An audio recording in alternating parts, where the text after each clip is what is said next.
Yes, northern Spain, temperatures in the mid-60s. It's a perfect day to launch this third big race of the season for the Tour men.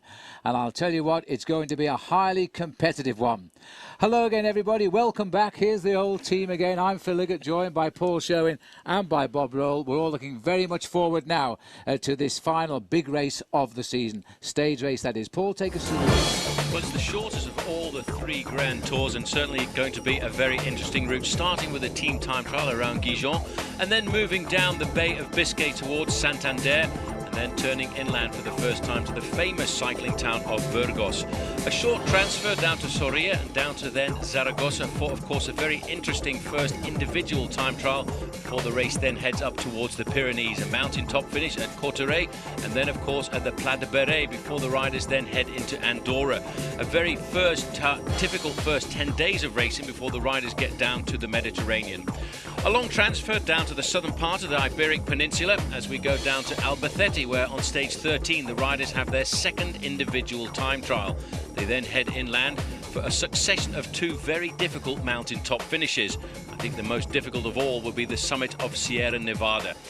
Riding away from Granada on stage 17, where they head back up towards the north and Cordoba, and then the Tour of Spain finishes for the last few days right around Madrid, but a very difficult uphill mountaintop time trial on stage 20. Yes, that's something of an innovation. Thanks, Paul. 21 stages, 2 rest days, making a total of 23 days, 22 teams, a total of 198 riders. We reckon 8 of these stages will suit the sprinters, 9 are for the mountain boys, 2 individual time trials and a mountain time trial. And if you want to see all the mountains, there they are: 11 first category, 5 outside category and 5 second category climbs. Well, we can now go to the action on today's stage. It's the team time trial. As the Once team now come to the final kilometre of the team time trial, the opening day of the Vuelta Espana. A massive crowd here in this coastal town of Gijón. And it's going to be the best time, and it should be the winning time as they now make the way down. Just look at this crowd, Paul. This is a marvellous finish, the team. There's the time to beat. The first team off 32.25, Ibernesto. And now Once are going to absolutely annihilate that time. I think the important thing here is not the speed of these guys, but the fact that they've all worked very well together. They've lost 2 men out on the course. The time they have to beat, there is the time of Ibernesto.com, 32.25. But these guys have gone faster than anybody else, and you can see González de Galdeano there at the moment in 3rd place, trying to move himself up into 1st. They want him to be the first yellow jersey of this year's Vuelta a España. Well, if he does, he'll do what Joseba Boloki did last year and take the race lead for Once on day 1. As there's no doubt the first man from this squad to cross the line is going to be the first golden jersey of the Giro d'Italia. But this doesn't look to me like Galdeano who's going to take it, or is he going to move over? Because there they are, they've moved over for him. Once have produced a magic time, almost a 32-minute flat ride at 32.01. Here comes the big sprint up to the line now, but don't overdo it too much because the rest are right there. Looks like George Hincapie is steering them through at the front. There's the time, 32.01, as the riders now, having made a big effort to come off the back of the group. The 5th rider, this is George now, the 5th man is where the clock will stop, and it's going to be in 2nd place for Postal. They look as though they may have closed the gap. They were 16 seconds down. They're a little bit closer than that, but it hasn't been quite good enough, the recovery. As they come up, they lose by just 10 seconds, so they pull back 6, but they finish in 2nd place. But 10 seconds is absolutely nothing as they go out on the highway tomorrow. Well, 9 of them on the podium. 2 of them, of course, weren't with the team when they crossed the line. Pradera and Jörg Jatska both dropped and lost over 4 minutes to the second team on the board. But nonetheless, they share in the honours here, and it's Igor González de Galdeano, all smiles on the far right, who will pull on the leader's jersey. It's all worked out for them, Paul. It certainly has. This team has spent an awful lot of time and money over the last few years just specially preparing for this kind of discipline, and at the end of the day it just goes to show that it pays off. They're putting their man Igor González de Galdeano into the lead just as they did last year with Joseba Boloki, but there's an awful long way, Phil, before this bike race gets back up to Madrid.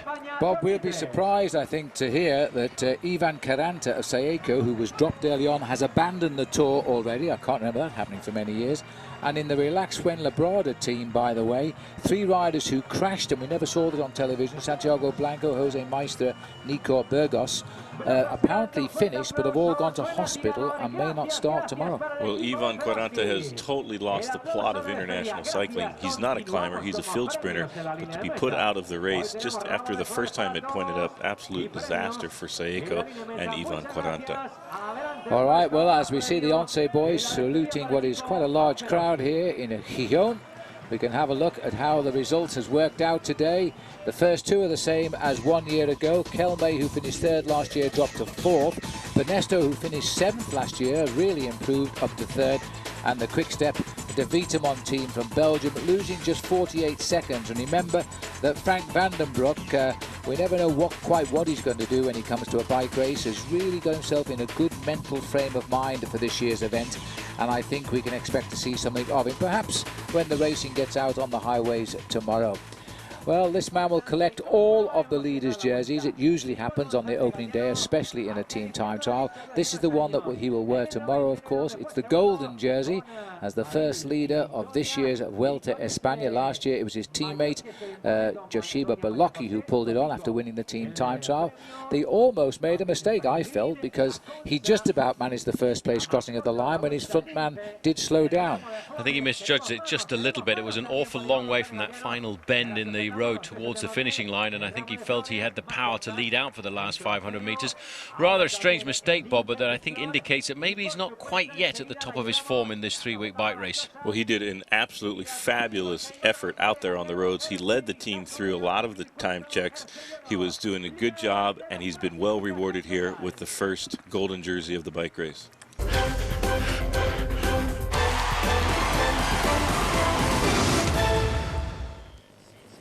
And welcome back to the second day of coverage of the Tour of Spain. The riders going 148 kilometers a day from Gijón to Cangas de Onís. Well, let's have a look at the route that they are facing now. As I say, it's not a flat one. We say goodbye to the coast, albeit only briefly, and race inland today, and that's where the hills are waiting for the riders. And I can tell you they're already showing signs of cracking under the strain out on the course today. It's a 148 kilometer stage. Let's have a look at the hills. Here they are. We climb Madeira, Fire and Mirador. Mirador is a first category climb, and the last time we finished in Cangas, Enrique Chima was the winner then, and that was 25 years ago, back in 1978. Let's get to the action then, because as I say, things are happening. 2 riders are out of the Tour already. Not finishing the team time trial is Ivan Quaranta, and not starting the road race today, Mario Cipollini. Well, they're just getting themselves organised here. You can see almost, or feel almost, the urgency in the pedalling action of these riders. Perez on the front there looks very strong indeed, as you can see at the back there in second position. I think Carlos Sastre taking a few risks to try and get himself a little bit of shelter from the wind. This will be 3 kilometres to go right now. The clock will start again, and if it's still 35 seconds, well, these 2 riders don't have all that much to worry about, because there's nobody really got the pressure on the front end of the main field to bring it all back together. And then it's up to Bob Roll to keep an eye on who finishes best of the Once boys to tell me who the next leader of the team is. Absolutely. I think that they'll let Igor Gonzalez-Galeano go ahead of his teammates to keep the jersey. We thought that Angel Vicioso, who looked to be still in the front group with about 5 Ks of climbing to go, might get the jersey, but then all hell broke loose in the peloton. The gap came down a little bit there. They lost 3 seconds, but I think they're going to have enough cushion all the way to the finish. De Galdiano's keeping the jersey. Luis Perez is winning the stage. Carlos Sastre is getting some time on GC. That's my prediction. All right, well, we've got the 2 leaders, and Sastre is looking for the stage win. He's had 1 stage win in the Tour de France this year, stage number 13. Striking a little bit earlier in the Tour of Spain, stage number 2 today. And it's been a tough opening road race stage for the riders in the Tour. Some big surprises out on the highway. A lot of riders found lacking here on the hills of the Asturias. Remember, in the wettest area of Spain here, the race entirely through the Asturias today. But the rain thankfully has kept off, but the countryside certainly looks a bit green. 2 kilometres to go right now, and just quickly to refresh ourselves of what the finish is like. In fact, with about 500 metres to go, there's a very difficult right-hand bend, followed by another corner with 250 metres to go into the finishing line. And fortunately today, it is not going to be a bunch sprint, because if it had been, I think it would have been a rather tricky run in towards the finish. There's the group now coming up to 2 kilometers to go, and still they're holding on to that half a minute advantage, the two leaders, so it should go to either of them. And neither of them great winners. It's always very difficult when you're in a two-man situation after a long effort like that to see just exactly who is going to get themselves the win. 5 seconds in 2 kilometers, that's not enough to bring back the two leaders, but it is keeping the race lead firmly in the Oncé camp, and that's all Oncé are doing now. They've turned off the chase. They feel as though they've got this race basically under control, although these two riders of course are coming into play on the days that lie ahead, and Sastre is a good mountain climber, we know that. So too is Perez, not quite at the level as perhaps as Sastre, but riders who could challenge over the next couple of days for that leader's golden jersey. Out of the hunt today by a long way, Levi Leipheimer certainly, and others we will look for. We believe Gonzalez is behind as well. He was chasing down the mountain, dropped on the climb at 1 kilometer to go to the finish. Well, 1 kilometer to go. They'll be looking for a left-hand bend in a short while, followed by a right-hander, and now's the moment when they're starting to think about how they're going to handle the sprint. You can see in second position here, Carlos Sastre is not a powerful bike rider, and just looking at the body there, Bob, on Luis Perez, he looks a much more powerful rider, a lot bigger thighs, a lot stronger, but it's all a question of tactics when it comes down to a sprint like this. It's difficult because these two men have been putting a lot of effort into the success of the breakaway for the last 15 kilometers. Yes, absolutely. Sastre on the front now, just trying to keep the tempo up so he gets as much time as possible. Luis Perez has taken the second position there. He'll watch Sastre, who'll be able to gauge his effort. Here is the last corner with just a few hundred meters to go. So Sastre has the lead now, and Perez is in a perfect position here. Now Sastre has had a good win this year in the Tour de France. He finished 6th in the Tour de Romandie, but he always wanted to win. He's opening up the sprint now. Now Perez, I think, with a look over his shoulder, has conceded here. Or is he going to kick again? Because if he can get the win, this will be without doubt his finest win as well. He's not going to go for it. Oh, yes he is. Here he comes, and on the line, oh, not quite the wrong line, sorry. As now Perez is going to take the stage win. It'll be his second win of the year. He won a stage of the Tour de Navarra. It's his second win ever in the Vuelta Espana. I'm not surprised he's all smiles at 29 years of age. And boy, did they close that gap down on the run-in as well. As Scarponi, I think it is, who comes up on the left there, and Heras is just in there, the points leader. And in fact, we're going to have that'll be Joaquim Rodriguez in that points jersey, Bob, who will be the new leader of the Tour. Well, we'll have to see what the point situation is. We won't know till they give the jersey out, but that's a very strange situation. Maybe he wasn't totally familiar with how the situation was going to go. It might be the first three riders. Luis Perez, however, doing a great little sprint there. No problem at all getting the better of Carlos Sastre in the sprint. He looked to be the stronger, and Sastre, though, gained some time on the field. Let's see exactly what the time gap is. It was about 20-25 seconds by the finish. He certainly put in a strong burst up to the line here. I think these two riders, the most important thing for them was to pull back as much time as possible. But this man, Luis Perez, had the power when it came up to the acceleration for him to get that win. Now let's have a look at the stage results. Perez getting the victory ahead of Carlos Sastre in the sprint. Alejandro Valverde of Kelme getting home in third place. Martin Perdiguero of Domina Vacandi, happy to be in the Tour, no doubt, taking fourth. And Joaquim Rodriguez significantly there in fifth place, first of the Oncé riders, and that should be enough to give him the golden jersey. David Echeverria did well to hang on and finish in sixth after his breakaway. Sinkovic, Igor Astalor of Seiko, Dario Frigo there, and Gorka Gonzalez completing the top 10 overall, all at 15 seconds. Aitor Gonzalez, we understand, however, didn't get back to that group, has lost time today. Here is the new leader of the Tour. It stays, of course, with Oncé. They could have paired 1 from 7 riders, equal on time at the start of the day.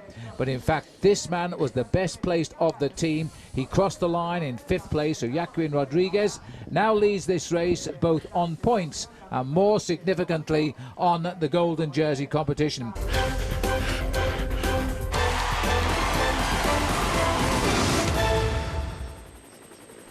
And as we look out across the northern coastline here of Spain, the rain has found the race again today, raining since the off this morning, but hopefully it'll be a little bit drier by the time the riders get to Santander.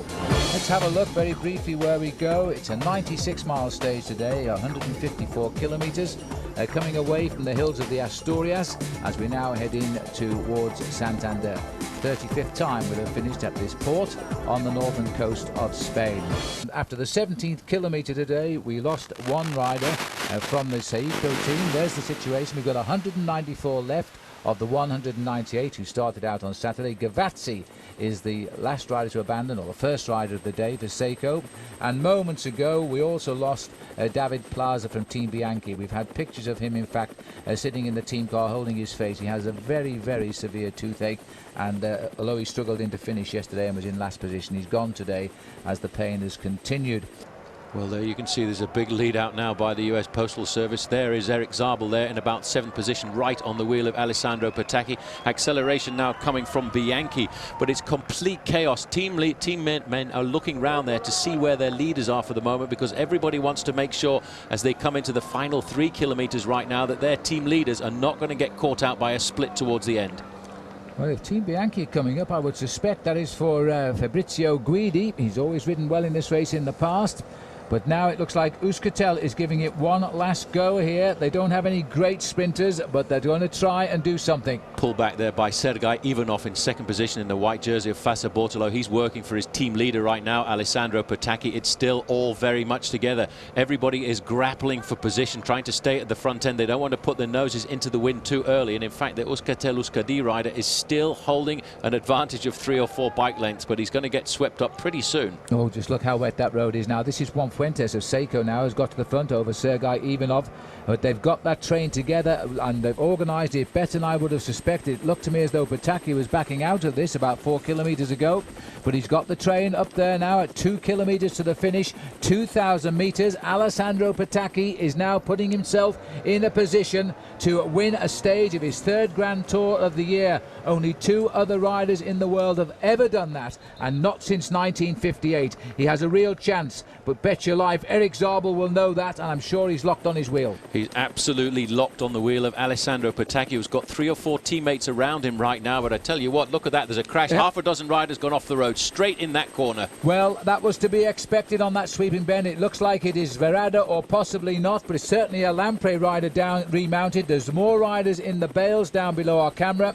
We can't go down to find out, so let's research the front of the bunch. And they're not inside the last kilometre either, so those riders are going to lose time. And in fact, the yellow jersey went down there, so that would be one of the riders from Once as well. The confusion is not going to perturb the sprinters at the front end of the main field. And look at that, a complete change in colour right now. All white and blue jerseys. Fassa Bortolo are right up there. I think Jans Verada is still there as well, because there's a Lampre rider in about 10th place. At 1 kilometre to go, that looks like Verada just going under the red banner there, about 12 men down the line, because that crash happened much further back where the sprinters would not have been. It'll be interesting to know if that was an Once rider that went down. It could have been a Vina Calderola rider. They're similar colours. Angel Edo is the rider just at the bottom of our picture. Zabel has got himself up there too. But it's all Fassa Bortolo trying to work this one out as they lead now. There's Zabel trying to jump on as Petacchi goes through 2nd. Zabel is looking for that wheel. He's got 3rd. It's going to be between Zabel and Alessandro Petacchi. Here's the lineup. Angel Edo is the rider in the green jersey trying to get in. He's waiting. He's got a little bit of respite as they come into the home straight now. As Fassa Bortolo and Domino Vacanzi might have Lombardi in on the picture here. Now that looks like the style of Lombardi. It is, who's gone through in 2nd place as they come off that very tight bend. We need to get back to the front to see if Lombardi's got through. Petacchi looking around. Lombardi trying to break through on the left of the picture here. Julian Dean goes now. Dean on the inside to the left of our picture. Petacchi going for it as they come to the line. He's got it. Alessandro Petacchi takes it on the line, and it looks to me as though Julian Dean would not have been too far away from it. And talk about the race of the falling leaves. Look at them down the home straight. Tom Boonen did look as though he was in the picture, possibly 2nd or 3rd to the right of our picture, but Alessandro Petacchi took many risks and held his position well. No doubt who the winner was. We've seen it 10 times already this year on the big tours. Now it's a big tour stage win number 11 for Alessandro Petacchi. Clear 2nd place on this angle for Zabel. Tom Boonen nearest camera, they're saying made it. Are you sure? Yes, Bowman will get 3rd for that. But there we are. At the moment is Rodriguez, who is still the leader. 2nd day in the golden jersey for him. 0 time for the first 4 riders on the overall classification.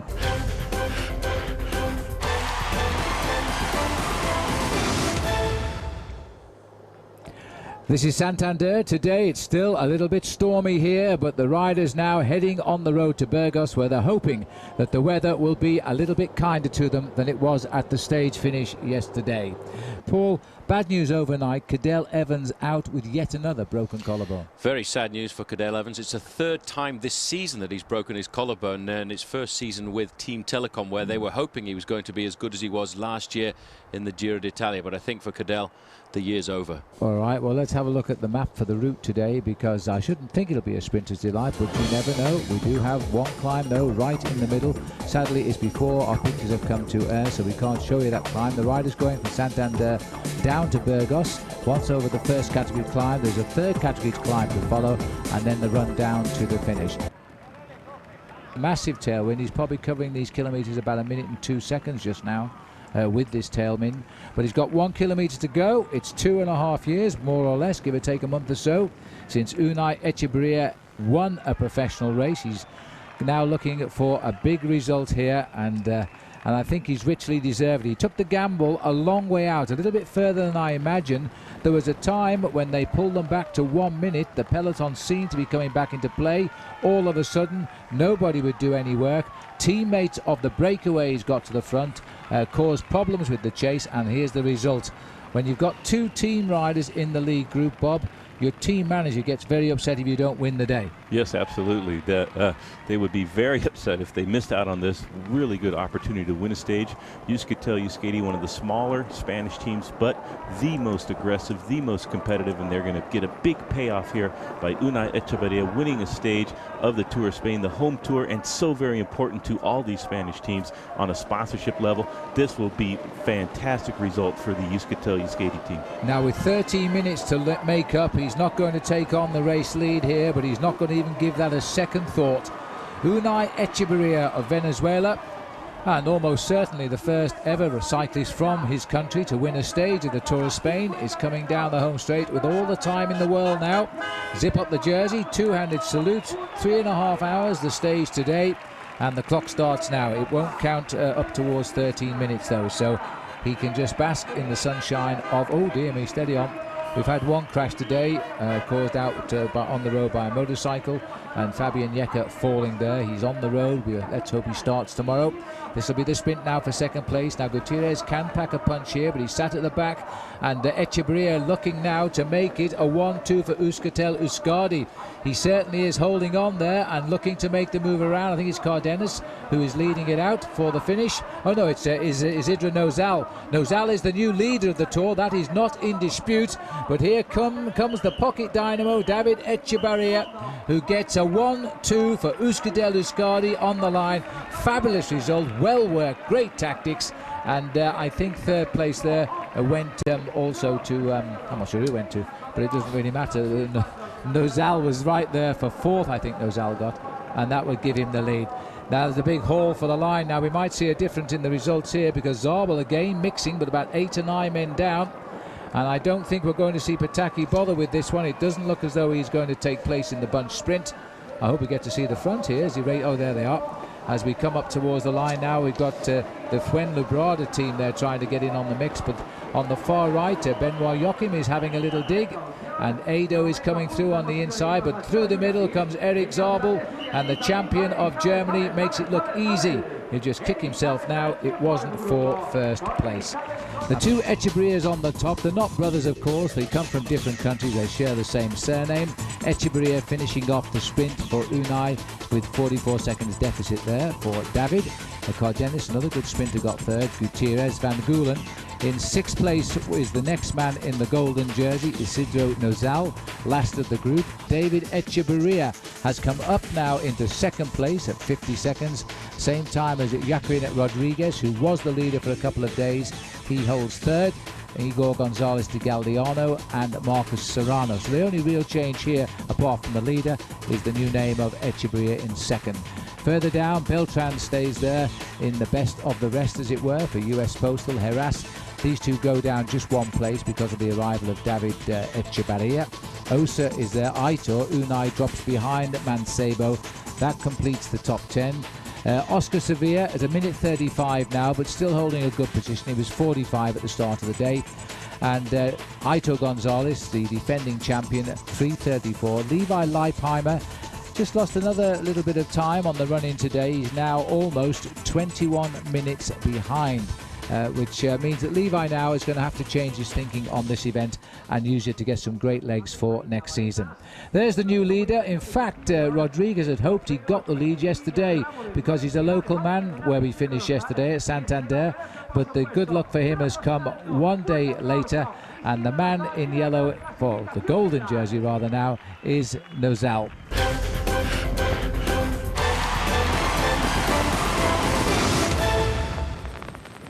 And as we move away from the northern coastline of Spain, the weather is getting a little bit better, and the riders will certainly welcome that. The stage today, 166.7 kilometres. That's a little over 105 miles, and the riders now in full flight. As the riders now make their way, they came into Soraya by motor vehicle, but they leave it, of course, in the saddle. And on the way now to Zaragoza, a town, or city rather, we're visiting for the 43rd time. It's the third most popular stop-off city on the Vuelta route since it started. This is a great run-in. It's not dangerous at all for the sprinters this afternoon, but they've just got to keep their teammates on the front.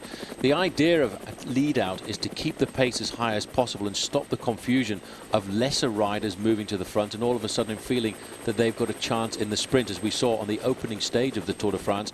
I think a loss to the Tour de France this year was the absence of Mario Cipollini's team when it came down to the sprints, because they would line the race out for the last 20 or 30 kilometres. But right now there are two teams on the front keeping the pace nice and high, and this shot here gives you an idea just how fast everybody's going. And swooping into that adverse cambered bend. I thought little David Echeverria sitting at the wrong end of the peloton there, for the moment at least. That long line as they start to come up this slight incline after the descent stretches them right out again. It's a difficult job to keep control at the front. Now they're saying the distance to go is 1.6 kilometres. I can't believe that is right. Well, it could be. They are flying along at the moment. They could be knocking we haven't off seen the a kilometres. single banner today, have we? Well, I think the roads are too wide to get the banners across the road. There was a banner just a few moments ago strapped to a bridge. And I think the fact is we must remember these guys are clocking off kilometres at around about 60 seconds ago right now. Yes, even inside that at times, coming in at plus 65 kilometres an hour, so they really are coming in very, very quickly. There will be a few little hiccups as they approach the line, and that might disrupt the absolute speed of the Fassa Bortolo riders, but it looks like the Fassa team now have just about hit the front. Well, as we're entering the barrier straight, our mileage is absolutely correct. They have just galloped into town at a tremendous speed, and oh, there's been a crash here. Now, we saw the riders ricochet there. That is a nasty crash, and it looks here as though the Lampre rider, and it looks like Alessandro Cortinovis, has hit the barrier there with the side of his face. I hope he's okay, but he's taken a nasty blow as we go under. I think that might be the kilometre to go, that red sign on the right of the road. We're feeling our way into the finish here, because they are saying 1 kilometre to the finish. And look at this, that crash has disrupted the finish here. Looks like it's Pataki up there in second place. It's definitely two Fassa Bortolo riders, and there's a big gap in the main field. I think the Lampre rider trying to come across there in fourth position on the road is bound to be Jans Verrada, but the man at the back end of the race is in serious difficulties. It is Pataki. And Angel Edo has got his back wheel and is going to try and take him on the line. Well, this is a very, very easy victory for Alessandro Pataki, because nobody, as they couldn't with Cipollini, will get by him. As Julian Dean gets third place there on the line. Zabel was probably sixth. We'll wait for the photo on that, but that was in the end a very easy victory for Pataki, disrupted, and so too was all of our concentration by the accident once again on the running. We didn't see the impact, but our cameras picked up the fact that the Lampre rider was down. This was a brilliant lead out by the Fassa Bortolo team. They peeled off their last man, Guido Trentin, with about 200 meters to go, and then it was just an absolute drag race to the finish by this man, and the counting begins right now, just a few meters after the finish. It is true. In fact, Pataki himself in his press conference apparently the other day said he'd won 20 races. Well, we've got 22 down for him of victories, so he can't even keep up with his own number of victories right now. And then, of course, some people don't count the smaller races which don't have World Cup points. But we've got him down for win number 23 today. And yes, it's as we thought. All of the men that mattered finished in that main pack. Nozal, 50 seconds still, all intact, over Joaquin Rodriguez, who because of his finish is in second place. Galdeano third, Echeverria is in fourth, and Marcus Serrano completes the top five there for the Once Roscri team. So the time trial, don't forget, is tomorrow, and these we think are the riders to watch: Igor Gonzalez de Galdeano, Aitor Gonzalez, the defending champion of the Tour, Dario Frigo, David Miller, but we won't see much of him, he's so far behind overall, and Angel Casero. They're riders, and don't forget, Roberto Jerez cannot afford to lose time tomorrow. It's a big effort for him. Now back down to the podium, there he is. They've dragged him out very quickly today, and Isidro Nozal continues to lead the race. Once, the only team so far to have provided us with the race leader, and they've used 3 of the riders since they won that team time trial.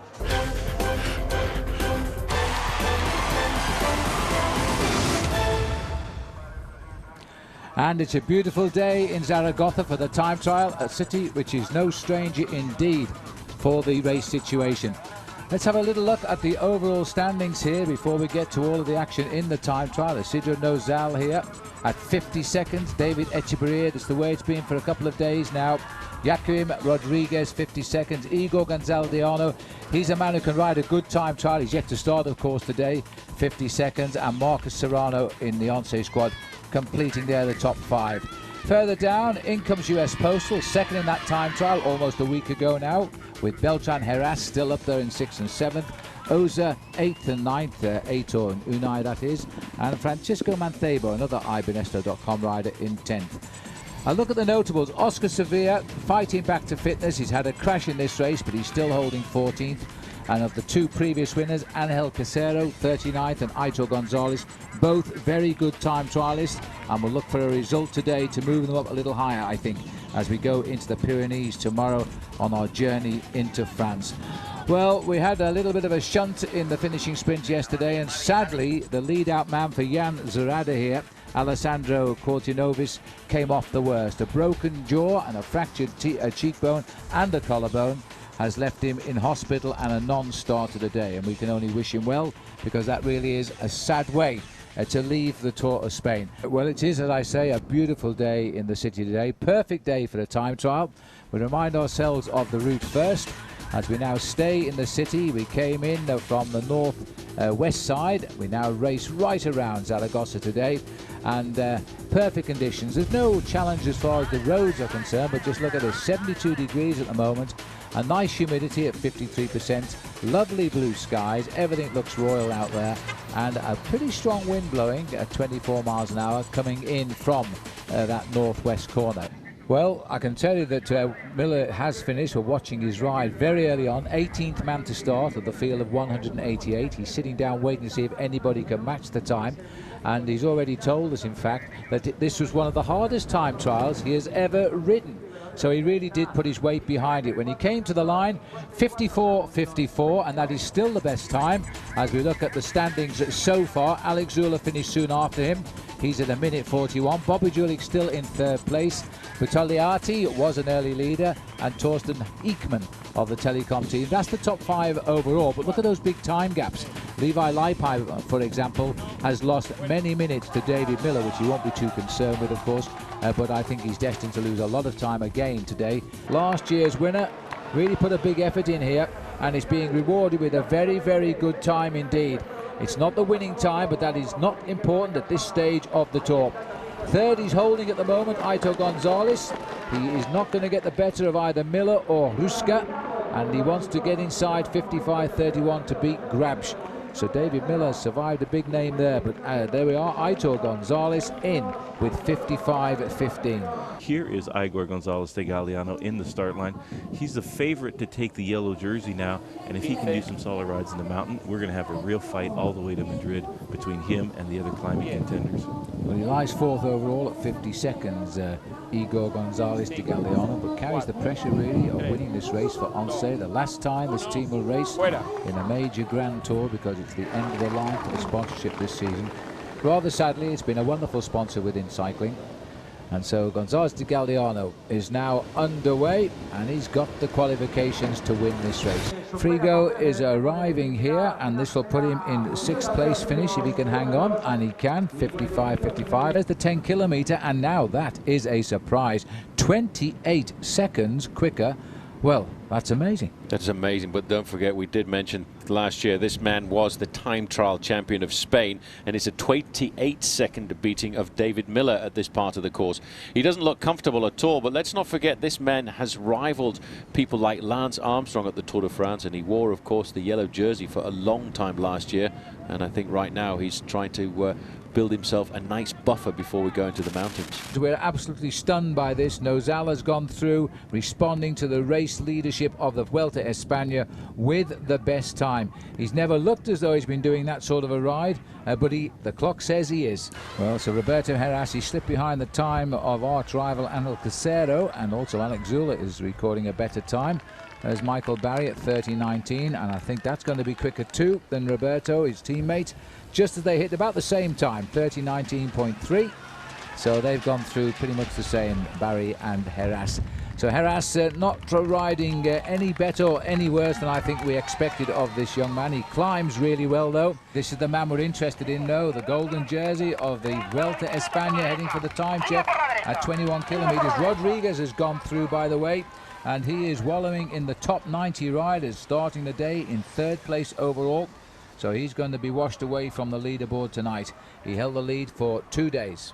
Well, he's still showing a very fine position on his machine, right on the center of the handlebars, and you know what, he's gone through that 21 kilometer check with a time 45 seconds better than David Miller, and a time a minute faster than his own teammate Igor Gonzalez de Galdeano. You know, they always say that the leader's jersey changes a man. Well, it's certainly done that this afternoon. Well, it reminds me of what Sean Kelly once said to me. I might have told you before, but Sean rode the best time trials of his life when he was a leader of the Tour. He was not interested in doing a good time trial if he wasn't racing for a high place in the classification. Well, as Heras comes up here, it's not going to be a long wait before Beltran is also in that straight, and in fact they're turning the motorbike off behind. He might be right behind him.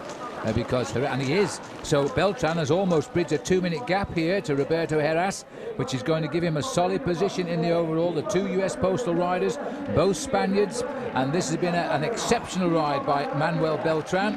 It'll be overshadowed by the race leader when he comes in, but you know, this man might become the protected rider now on US Postal. It all depends what happens tomorrow when we go to the Pyrenees. 55.16 then, and the 4th best time for Beltran. As Gonzalez de Galdeano comes in, Miller is best time 54.54. Gonzalez de Galdeano, has he sprinted the gap closed over those last 10 kilometers? We were talking about 15 seconds difference. I don't think he'll get to the finish in time to pit Miller, but it will be very, very close. But whatever happened after that fast start in the 2nd sector, he lost time and recovered from it. Desperate sprint. It'll go into 2nd place, I think, here for Igor Gonzalez de Galdeano. He's going to have to push Rushka. As we come up to Rushka's time now, he'll drop into 3rd place, and that will be good enough, I think.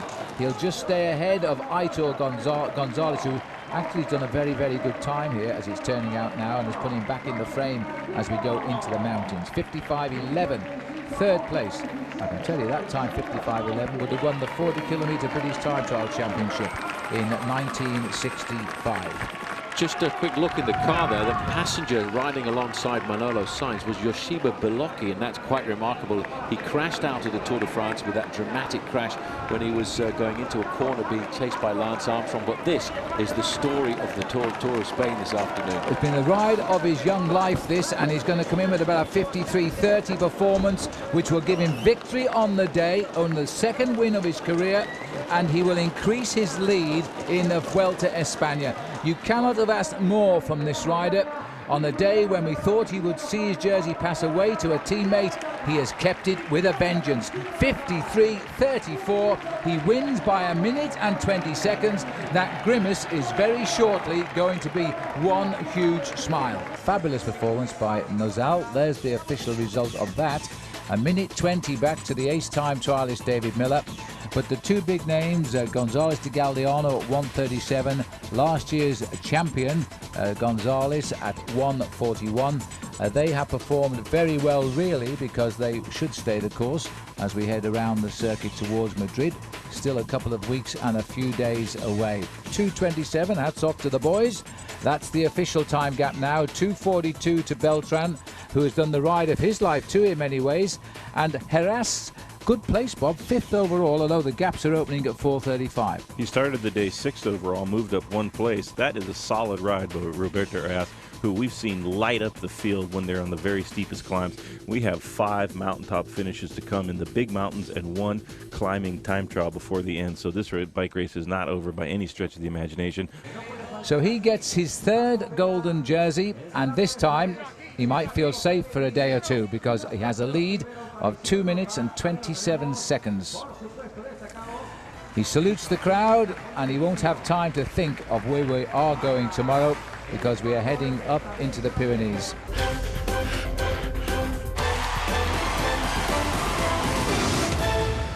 Let's have a look first of all to the route. We say goodbye to Huesca today, heading due north to the French borders in the centre of the Pyrenees, over the top of the mountains into France and up to Cauterets, with the uphill finish of course taking us up to 1,360 metres.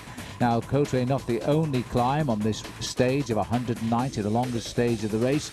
Montrepeau, second category. The Portelet is the gateway to France. The giant Col d'Aubisque, a very famous mountain in its own right, and finishing on Cauterets-Combasque at the end of what will be a very, very tough day's cycling indeed. And the riders are now on French soil. In fact, when we join the action, they'll be on the Col d'Aubisque, but this happened about 45 minutes ago. The leaders, 9 of them clear of the field, including Levi Leipheimer, all following Johan Horace over the top of the Alto de Portelet, bringing them into France, snatching the daily newspapers there, just to push up their jerseys for the very long and very rapid descent down into French soil. Just caught a sight there of the French sign. Now, let me first of all update you straight away on the number of riders left in the race. Yes, we had 188 on the start line, but we now only have 183 and 12 of the 22 teams intact. But take a note of rider 158 there. Frank van den Broeke abandoned about 10 minutes ago. We didn't expect that because Frank, we thought, was going to do well in this race, distinguish himself somewhere along the way and go on for a successful attack at the world title in Canada. And he may be rethinking the situation right now. This very select group that was about 25 strong is thinning out rather rapidly now on the climb up to the finish. There's been an attack by Roberto Heras. He has gone back into the peloton, but you will notice the golden jersey has disappeared from the group. Well, Isidro Rosal had put an awful lot of effort into this bike race here this afternoon, and I think he was the sacrificial lamb for Igor Gonzalez de Galdeano. Igor Gonzalez de Galdeano is just in about 3rd position there. Looked like Aitor Gonzalez was going off the back of the group as well. Felix Cardenas, I think, has got fire ants in his legs because he is attacking at every possible opportunity. I'm just seeing here if we can catch a glimpse of the golden jersey, but it seems now that he has completely unhooked from the back of that group and is now in real danger of losing his lead, even if it goes only to his teammate Gonzalez de Galdeano, who's still in that group down there. But more importantly, Beltran is still ahead with Luis Perez, and he's looking now to try and get the time gap that will give him the race lead, because remember, there are no time bonuses in the Tour of Spain. Well, if Isidro Rosal gets completely blown away here this afternoon, all Beltran has to do is finish 15 seconds ahead of Igor Gonzalez de Galdeano to try and get himself that lead. Here is the golden jersey right now, and you can see, I think, Bob Bayer's pedaling action that the lights have gone out. Very labored motion here now. He has to conserve 2.5 minutes to Gonzalez de Galdeano, and a few more, or a few less than that, excuse me, to Manuel Beltran. I don't think he's going to do it. If he does do it, his days are numbered in the golden jersey as race leader. But Igor Gonzalez de Galdeano has now come forward. He's going to try to conserve the jersey for the team. He does need to close some time up to Manuel Beltran, or the U.S. Postal team rider will get the golden jersey. This is a very exciting bike race. You can see by his face, he's ridden a fantastic Tour of Spain, and maybe now his quotes about going at a snail's pace are going to come true. But he has done a great Tour of Spain. He did an incredible ride for Igor Gonzalez de Galdeano. Here's a Benesto rider attacking at the front there, just off the front of the Roberto Heras and de Galdeano group. Well, I honestly feel that Nozal has ridden a real race leaders tour today. He didn't ride it for himself, quite clearly. He was riding for Gonzalez de Galdeano. He is up there. We've got just 3 kilometers to go to the finish now, and the battle is on. The field are slowly winding everybody in except Rasmussen. Well, there's the group there with Roberto Heras and Igor Gonzalez de Galdeano. They're pulling themselves up here to Aitor Osa, who was actually in the leading group just a few moments ago. He's about to get picked up by this group, and looking there you can see the blue jersey of Igor Gonzalez de Galdeano. He probably expects this afternoon that he's going to write himself in the record books as the new leader of this bike race. In fact, there's been a change there because that was Unai Osa going off the front of the group. So Unai going away. There's 10 in the group down there. This is Oscar Sevilla, and he's coming up. He's been joined by Perez, but is that the leader up there, Rasmussen, or is it Osa we've lost track of? I think it's Rasmussen, isn't it? Well, I think in fact Rasmussen's just a little bit further up the front here. We've got to get Sevilla across to the group of Manuel Beltran, because the race situation at the moment is one lone leader. The lone leader is Michael Rasmussen. Two chasers. The two chasers are, of course, Beltran and Luis Perez, and we can see a lot more riders being put into difficulty here right now. That group there, just about to take the hairpin, is the group of Igor Gonzalez de Galdeano and Roberto Heras. We're at the steepest part of the climb here right now, just going inside of 3 kilometers to go, and we're kicking up still at around about an average gradient of 10%. Well, this is a real horrible climb now, because the riders have raced so hard. Every attack looked like being the last one, but they've fought the way back. Vladimiro Belli on the frontier, Gonzalez de Galdeano, and right behind him Roberto Heras. Frigo is there as well. This is a very select group of some 9 riders, but there's still a chance of a change, and it might go the way of Beltran. Well, Roberto Heras tried everything today to get away from the main field on the slopes of the Col de l'Aubisque, and he keeps looking over his shoulder. He's probably still feeling a little bit itchy. He wants to try and put some time between himself and Igor Gonzalez de Galdeano. And a little bit further back we can see 1 or 2 riders in serious difficulty here right now. Second, I think. They really are starting to split the race. This is the group just behind the group of the leader of the bike race, I think by the end of tonight, Igor Gonzalez de Galdeano. Well, there are some tired legs now on this climb. It is a very irregular race right now. Everybody throwing in their 10 pennyworth, and all of a sudden they are being rejected. Ico Flores is there. Alberto Gonzalez. There is Aitor Gonzalez here, setting the pace. He's had his moments today, but it hasn't really worked out, and now it looks as though he's paying the price as he's drifting away from the front of the action. And this rider, content with just looking after his own pace, and it's up to them to catch him if they can. And slowly but surely he can tick off the kilometres. Well, he's coming under the banner indicating 2 kilometers to go right now, and his pedaling action is nice and fluid. It doesn't look like a man who's beginning to weaken at all as we go back and have a check to see just exactly who is in this group here. Just at the back there is Leonardo Pipoli. In front of him in the white jersey, Dario Frigo. A bit further forward, Roberto Heras. He must be a little bit frustrated, I think, Bob, by the fact that he put in a fine attack here this afternoon. He thought he'd blown the race to pieces, but Igor Gonzalez de Galdeano, like a true leader of a team, never actually panicked. He allowed the attack to form and used his team to pull himself back into contention. De Galdeano is doing a fabulous ride right now. I don't think we've seen Manuel Beltran come back, and I think that's what Roberto Heras is doing right now, playing the team game. He doesn't want to attack if he cannot get away from De Galdeano, because if Beltran has 15 seconds or more, he will get the jersey from Igor Gonzalez de Galdeano, who now is going to have to start making a tempo, as hard of a tempo as he's capable of, and try to close the gap down to Beltran. This is the second group on the road at 55 seconds. That's the group which contains Manuel Beltran and Luis Perez. They've been joined by a third rider as well in that group, so they are still not really making inroads at all into the advantage of the man who leads this bike race, Michael Rasmussen. The next lone rider you can see a bit further down there is Oscar Sevilla, and then the group containing the majority of the contenders. But what's going to be important at the finish line right now this afternoon is the time that is being lost by Isidro Nozal. And whether he will lose all of his conserved 2:27 to his teammate Igor Gonzalez de Galdeano. And I've got a feeling he's already lost it down there, you know, because he looked as though he was slowing right down at the moment. Well, in fact, if the race were finished as it was right now, we do see a big loss by Isidro Nozal. The man who will be the leader at the end of the day is Manuel Beltran, because there was about 28 seconds between Igor Gonzalez de Galdeano's group and Manuel Beltran on the road. But the race is still 1.5 kilometers away from the summit. What a fantastic ride by Michael Rasmussen. You can see there's hardly any fatigue, it seems, in his legs at this moment. He only has about a kilometer to go. He'll get the red flag in a moment. It's a flatter part. There it is. You can just see it in the distance. He can see that too. He knows he has a minute to conserve. Michael Rasmussen is doing a fabulous ride right now, and he is going flat out to the finish line. What a great ride by this Danish ex-mountain bike racer. Great to see Michael Rasmussen, a man I used to race against in the dirt, having a fabulous day out on the roads. We're in France, but it is the Tour of Spain. A great stage win for Rasmussen and the flagging fortunes of the Rabobank team. Well, in fairness, you know, he started out life as a road racing cyclist, Michael Rasmussen, because he came in with a 3rd place in the World Junior Championships in '92 and followed that up a year later with a 4th place in the World Under-23 Championships. Then he went over to mountain biking. I remember, in fact, he finished 4th in the old mountain bike 4-day race, the Tour of Hawaii, when he won 2 stages of that back in 1997, and I was on the island at the time. And probably the last time I spoke to him, come to think of it.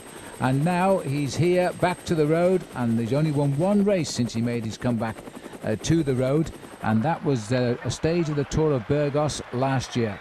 This is the 2nd group on the road we're looking at right now. They're still hovering around about 1 minute behind Michael Rasmussen. Felix Cardenas is in the group with Manuel Beltran, and there the big figure of Luis Perez.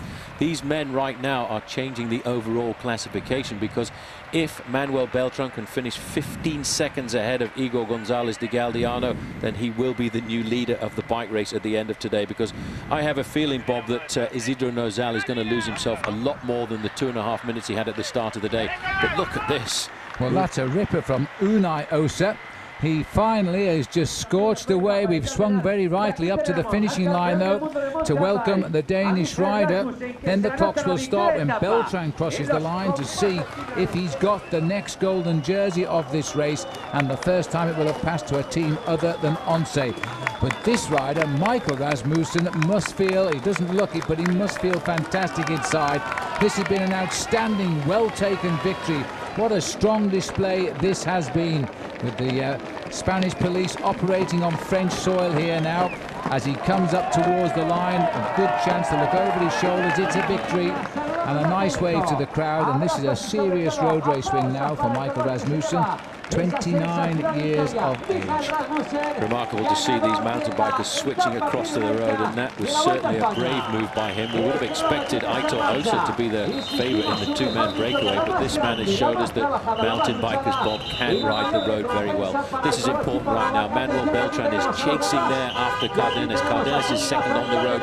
It's important for him to get as much time as possible. Cardenas is going to get a 2nd place for him and a lot of King of the Mountains points, but the clock is important for the man in 2nd place in the blue jersey, Tricky Beltran. Well, look at the desperation and the grimace on Beltran's face. He knows he needs 15 seconds from De Galdeano, as well as 2 minutes, 30 seconds plus. He is giving it everything. You can see it on his face to Isidro Nozal, the erstwhile leader at the moment. I think we're going to see Nozal coming in very far down the road, but it's going to be close between both of those riders to see whether or not the U.S. Postal Man will get the jersey. Here comes Cardenas for 2nd place. Great ride by Cardenas and huge mountain points, but look at Beltran sprinting all the way to the line. We're going to stop the clock at about 59 seconds for him, and now start counting it down to De Galdeano and Isidro Nozal.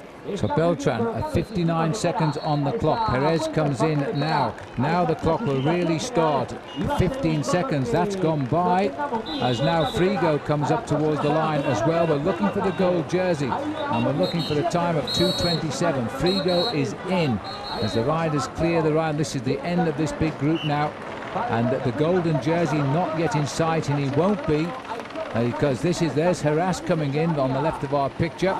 And here comes Gonzalez de Galdeano, so he is not going to be the leader. Beltran is still in the golden jersey, but 2:27, 3:26 is what we're looking for on the clock at the moment. 3:26 is what we need to see when we come up to the line for the golden jersey of Isidro Nozal. There's Vladimiro Belli, Leonardo Pipoli coming in right now, and a little bit further down that will be Inigo Cuesta.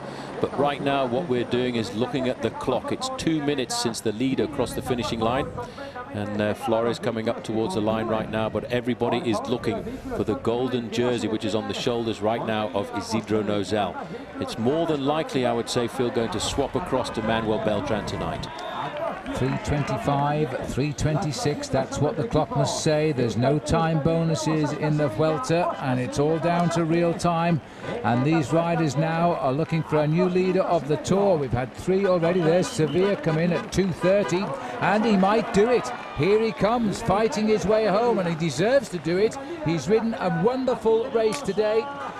I think he's going to make it, you know. He's still inside 1 minute to the line. He's easily going to keep his jersey. Welcome to the podium, Isidro, because he's still in that golden jersey. Well, I don't think we would have expected that, Phil. Look at the face on this man. He has been to the edge of purgatory and come back, and he's kept himself in the lead. I don't think he will believe that at all.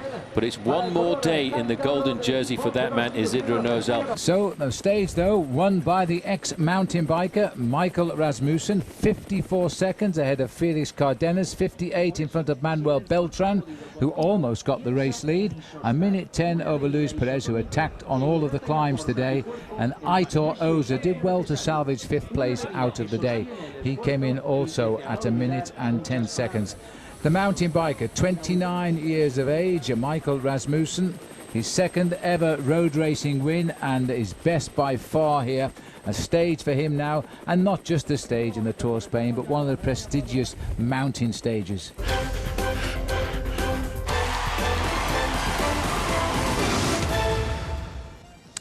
Yes, 8 riders gave up in the Tour of Spain yesterday on the way into the Pyrenees and France. Today they make the return journey back across those mountains as we go from France back into Spain. And it's going to be a very tough day indeed. Well, first of all, let's have a look at the overall situation. It changed a bit yesterday. Isidro Nozal, though, didn't change. He's still on top of the leaderboard. Beltran coming up into 2nd place. Igor Gonzalez de Galliano, always up amongst the front runners. He was the leader on this day a week ago. He's in 3rd. Dario Frigo coming into the frame now at 3 minutes, and Roberto Heras, best placed of the US Postal Berry Floor team at 3 minutes 18 seconds. Now, the man who's stunning everybody ever since that wonderful time trial a couple of days ago, Paul, is Isidro Nozal. Absolutely fantastic performance yesterday, and I suppose we should have realized that this young man, who's almost 26 years of age, was bound to do something as we got into the big mountains, because after all, he came to our attention last year in 2002 when he was the white jersey leader as best young rider at the Tour de France. He's been a professional since 1999, but I think, Phil, yesterday he really became a serious man. To hold on to that was incredible.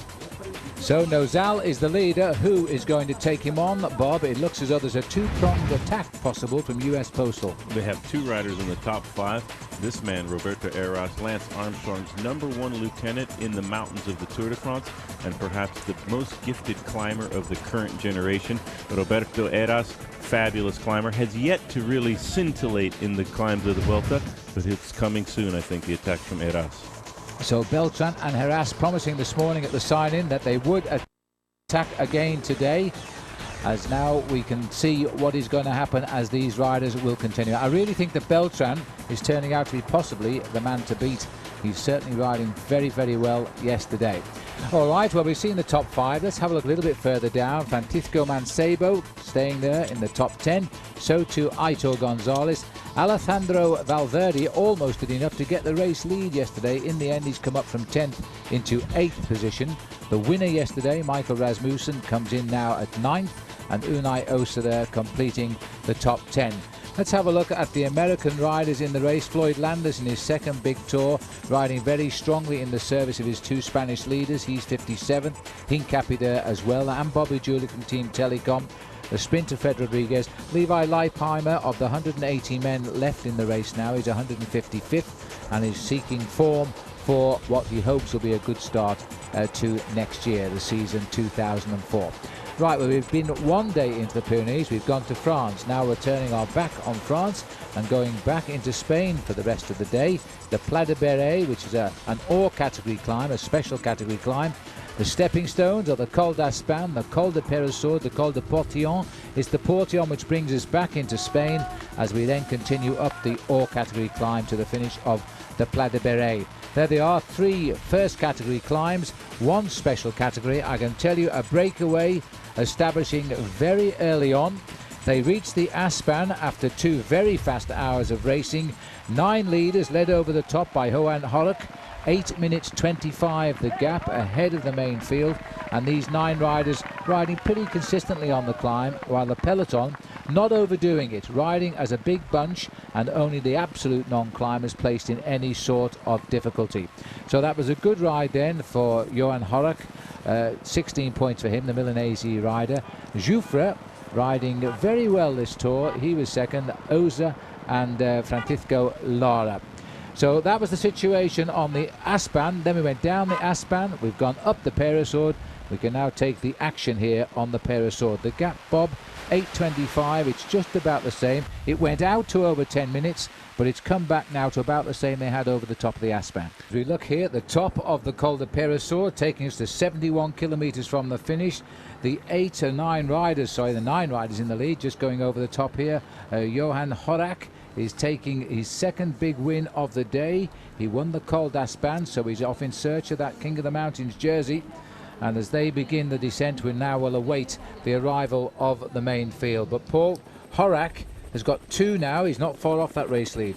Well, he certainly hasn't. He's in fact moved himself up to a 55-point total. The leader in that King of the Mountains classification right now is still Felix Cardenas, which is why we're seeing the team of La Barca coming to the front and set the tempo. This is the second group. That's Richard Virenque dancing out of the pedals. He's used to dancing around through the Pyrenees. We've seen him very many times during the Tour de France ride so well. That looked like Hincapie as well in this group.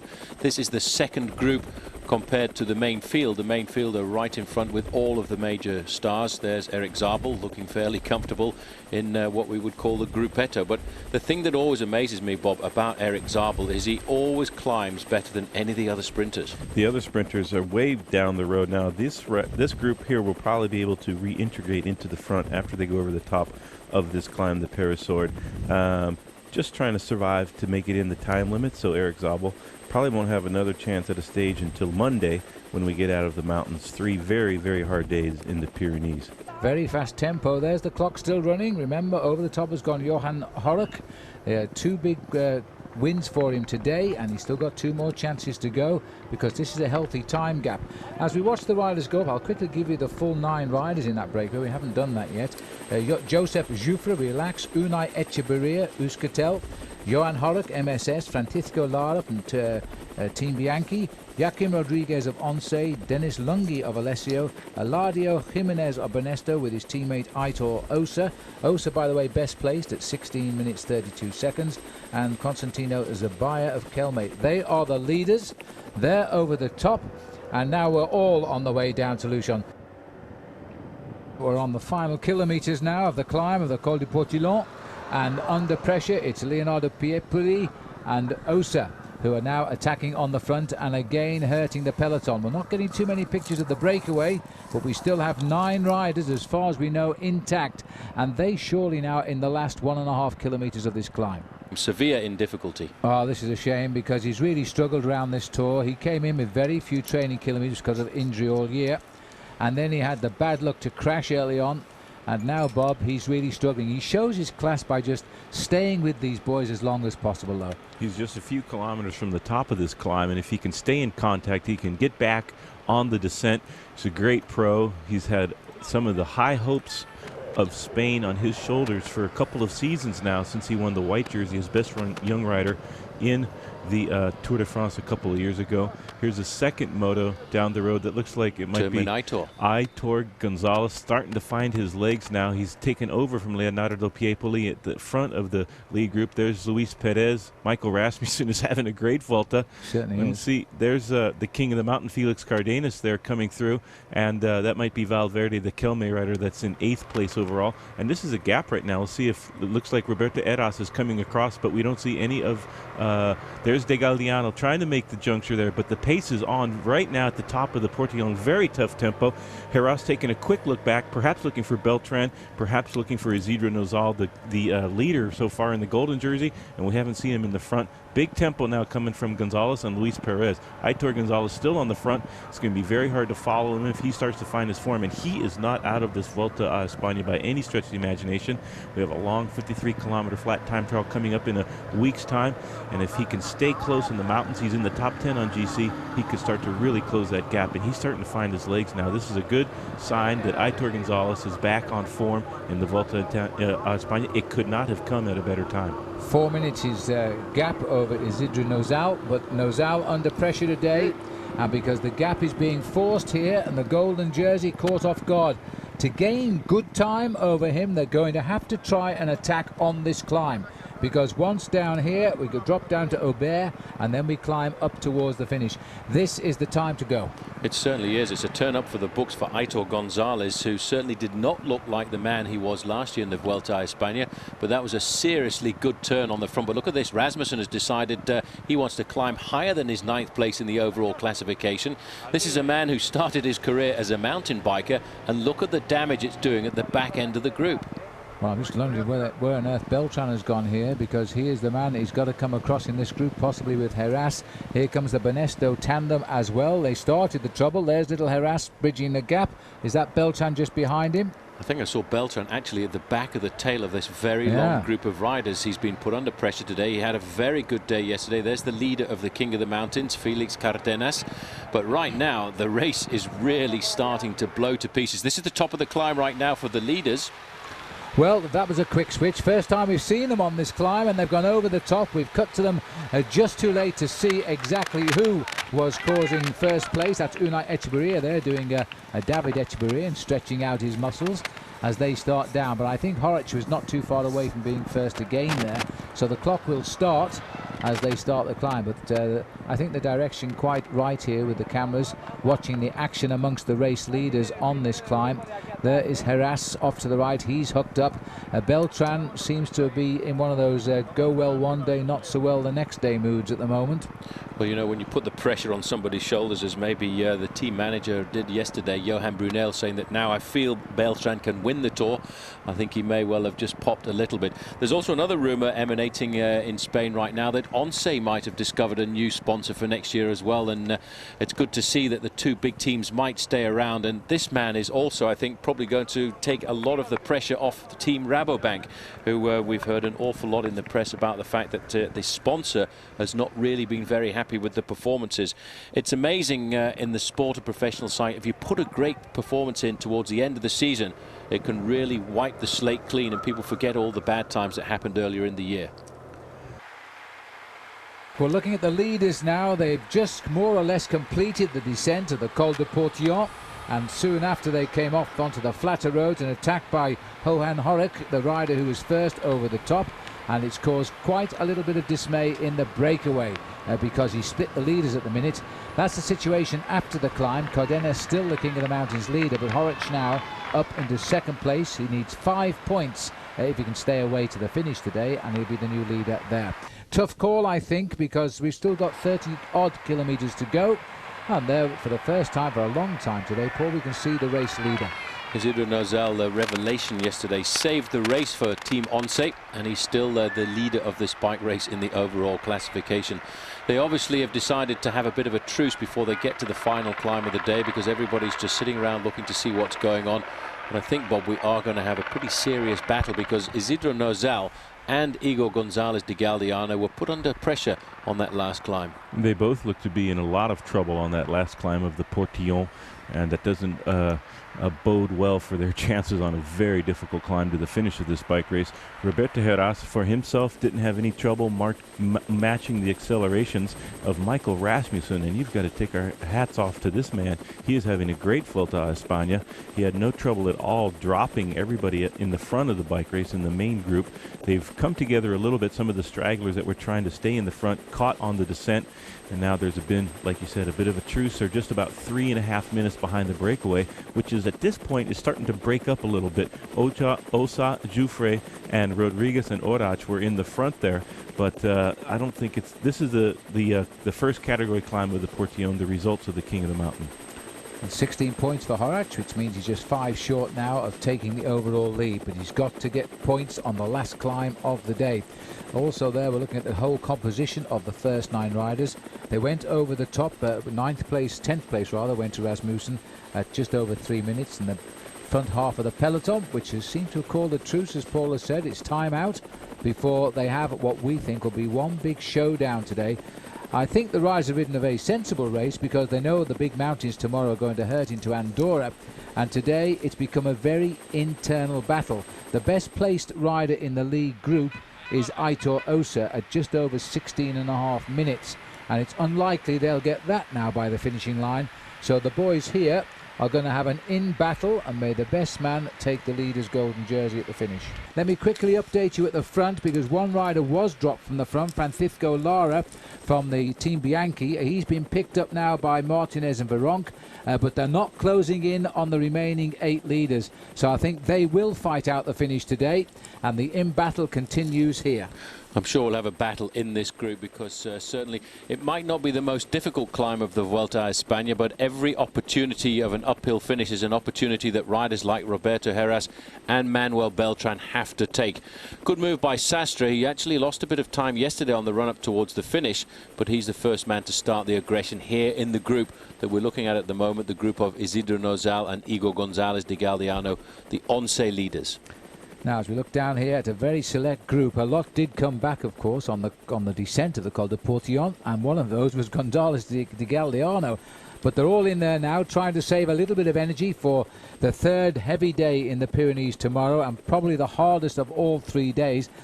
Bob, the breakaway I don't think is going to get pulled back now. So for the benefit of those people who want to go out, tell us who's going to win.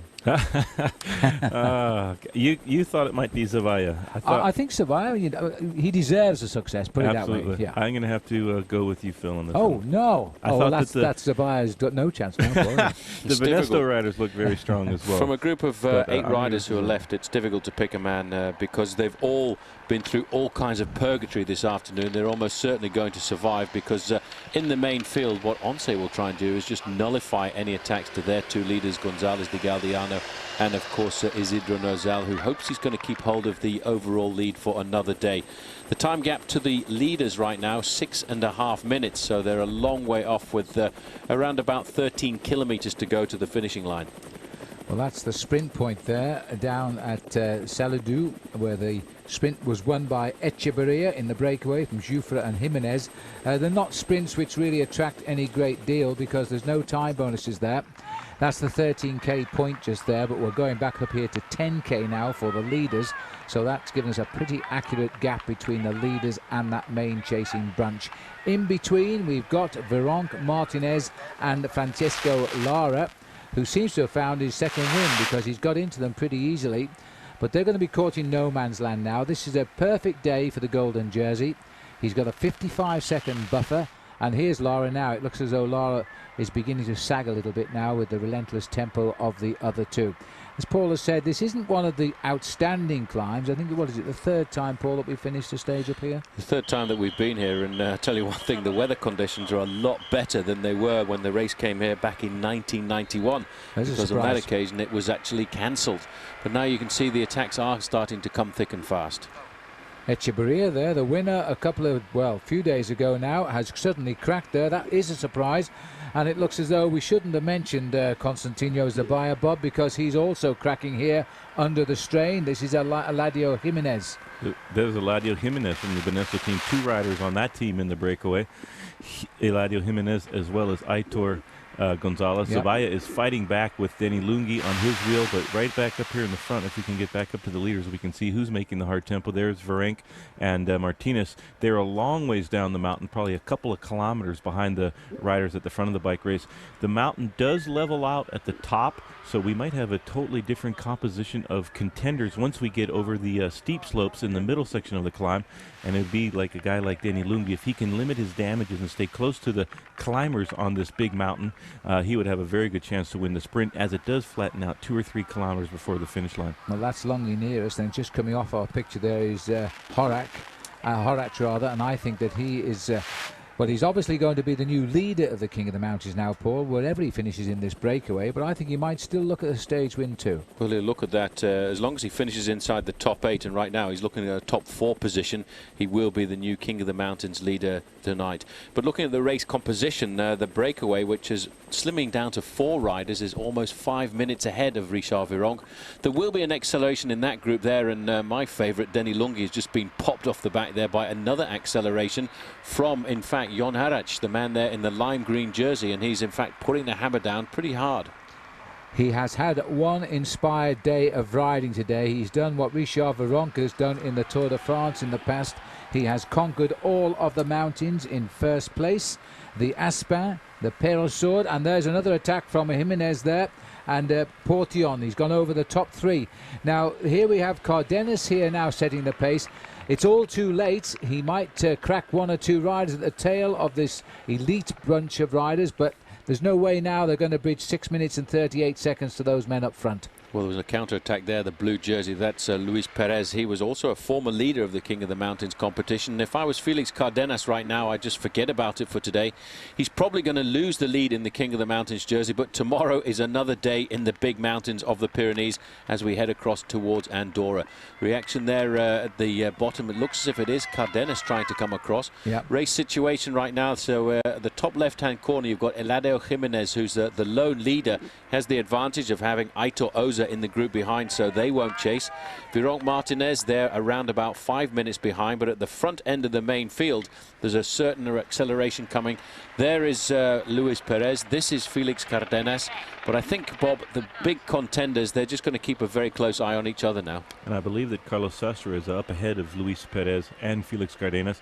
That's a good little breakaway to be in. Here comes a Banesto rider. They've been very active today all over the front of the bike race. That might be Unai Osa, the brother of Aitor Osa, who's up the road, defending the chances right now of Eladio Jimenez, who is way up the mountain ahead of everybody at the moment. But it is all changed right now on the Vuelta a Espana, like we were saying before. It comes down not just to tactics, but also the strength that's left in the legs, a long breakaway, lots of mountain climbs. So it is anybody's ball game up at the top of the front of the bike race. You can absolutely not overbake your effort. You have to meter it out perfectly and do perfect timing. Jimenez seems to have the advantage right now. Big effort then by Unai. Brother Aitor is still up in front of him and best placed in that breakaway to make the big ascension of the overall classification. Could halve his deficit if things work out. But the breakaway has now split up. It is Jimenez, Eladio Jimenez, who's setting the pace at the front. There's the 5-kilometre banner for the 2 leaders, as we're now seeing Rodriguez and Aitor Osa going for the win on the day. Osa, remember, is the best placed in what was a 9-man breakaway, and frankly is now spread right down this mountain. A chase group has wiped out Virenque and Castra and Martinez, and it's a very select group of 4 here. Second man there who came up at a tremendous speed is Rasmussen, the winner yesterday, Perez, Cardenas and Unai Osa, and this is a very solid group. The last check we got, Paul, they were still 4 minutes back. Yeah, but I think the man doing the great operation is the man in 4th position there, Felix Cardenas, the leader of the King of the Mountains competition. And the effort that he's putting on there, I might have a feeling that he's going to catch Harac before the top of this climb. There, though, is the main field with all of the big leaders. And I tell you what, Once today have turned the books around completely. They are in complete control. There in 2nd position is Igor Gonzalez de Galliano. Herac is in this group as well. In 3rd position there is Manuel Beltran. He's looking pretty comfortable, and I think maybe today he'll think about just taking a back seat for a while, because again we face up to a very difficult race tomorrow. Aitor Osa and Joaquim Rodriguez are 4:43 ahead of the chasers, and the chasers are still holding on to a 29-second advantage over the group of the leader. Let's not forget, Isidro Nozal is still leading this bike race. He's in that group as well. Well, 2 leaders at 4:43. That's exactly the same. So the 6 riders behind are not 4 riders rather are not closing in on the leaders.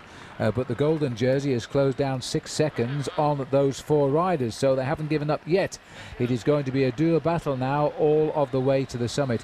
Now Cardenas could save his King of the Mountains jersey here if he can pick off a few riders from that breakaway on the way up. It's quite a good battle now, Bob, isn't it? Absolutely, it's a great battle. Horach knows that he needs to maintain a position probably in the top 5 and hope that Cardenas doesn't start picking up riders that have been dropped. Already Lara has been dropped and shelled by this group, so Cardenas is inching closer to some more points for the King of the Mountain, and he's really making a hard tempo in that little group with Luis Perez, Michael Rasmussen. The most impressive man of the day, though, in fact these 2 days, is Michael Rasmussen, because the speed he came across to catch up with those leaders was superb. Absolutely brilliant climbing, and it just goes to prove that there is a crossover, isn't there, between mountain bike racing and the top end of the sport of road racing, because I think the best example was Cadel Evans last year leading the Giro d'Italia. This year, this man Rasmussen has really saved the season, I feel, for Rabobank.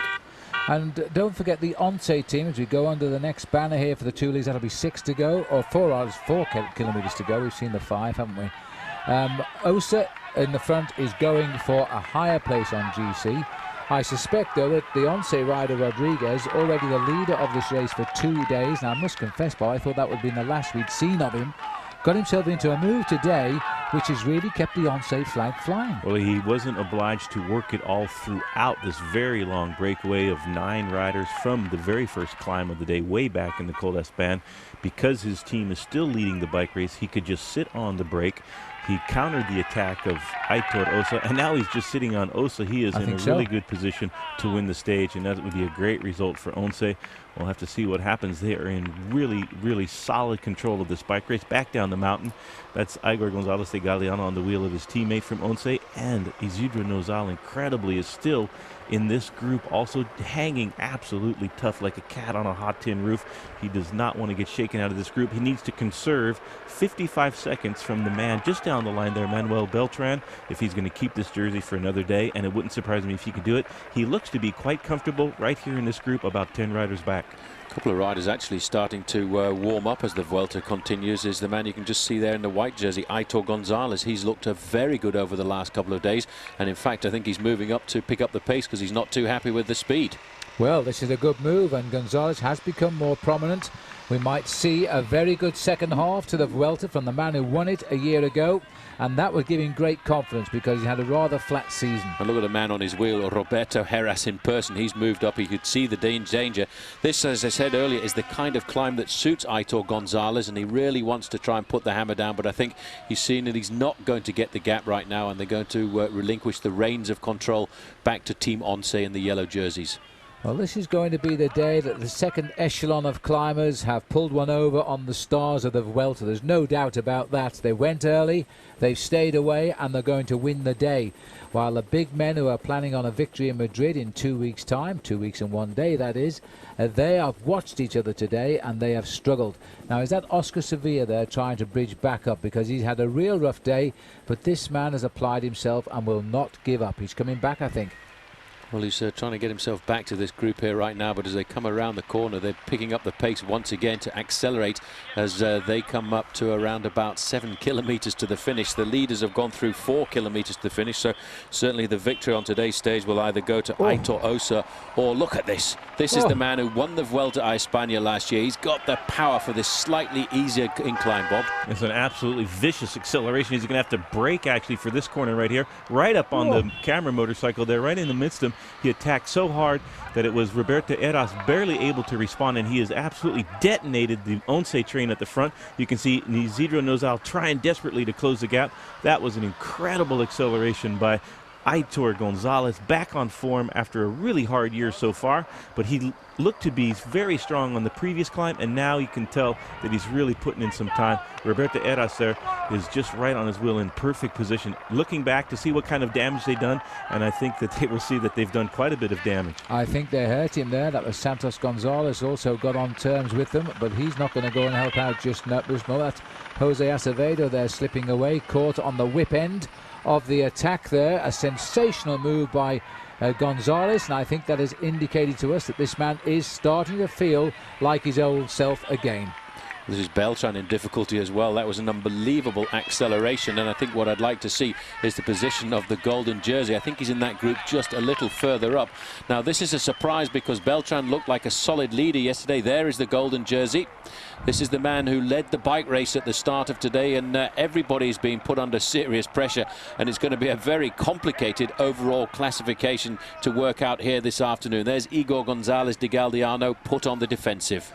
Well, two big names in trouble, but then so is Beltran. So the top three riders are now finding that other men are beginning now to take part.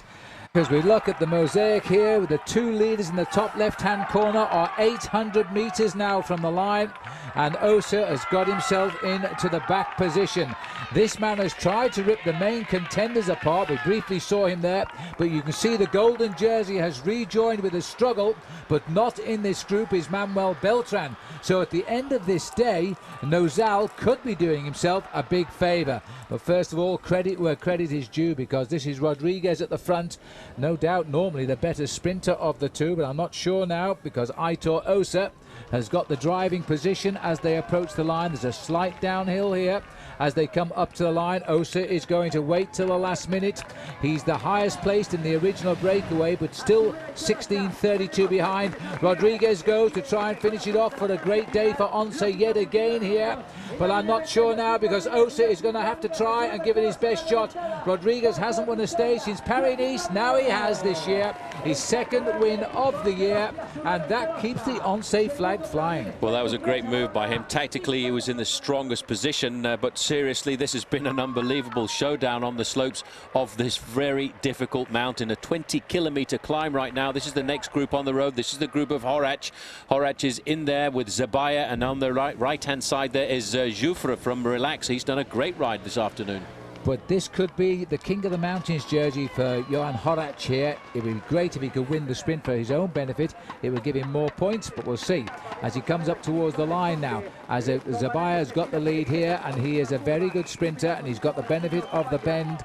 As he comes around the corner, I think he's taken it all too much out of them here. Jouffre is also challenged on every mountaintop today, but not this one, as Zabaya just gets it on the line. Almost got pipped there by Jouffre and Horac. Well, Horac will get himself 12 points there, and I think that's enough to give him the lead in the overall classification. A little bit sketchy there. It looked as if this man was going to go the wrong way as well, because on the run up towards the finish, it's rather a shame to have a left-hand bend just before the finishing line. So Unai Echeverria comes in. I make him in 6th place. So remember, there were 9 men away originally. I think the rest might have been swept up. As no one rider is just about holding off here. This will be Lungi, and he will be 7th of the 9-man breakaway. I think the others will have been swept up, but Denny Lungi, he gets 7th place on the day. The most important thing right now, though, is to see the time gaps that open up between all of the different groups. And in fact, one of the other survivors is coming through here as well, because this is Eladio Jimenez.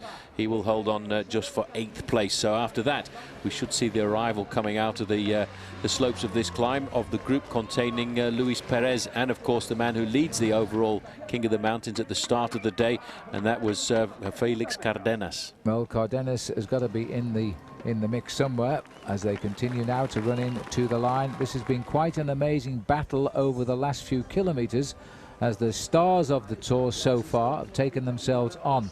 Look at the time gaps. They don't mean anything as far as the destiny of the golden jersey goes today, because here he is in what is a very elite group. It looks as though while our cameras have been away, though, this group really has thinned down a little bit, Bob.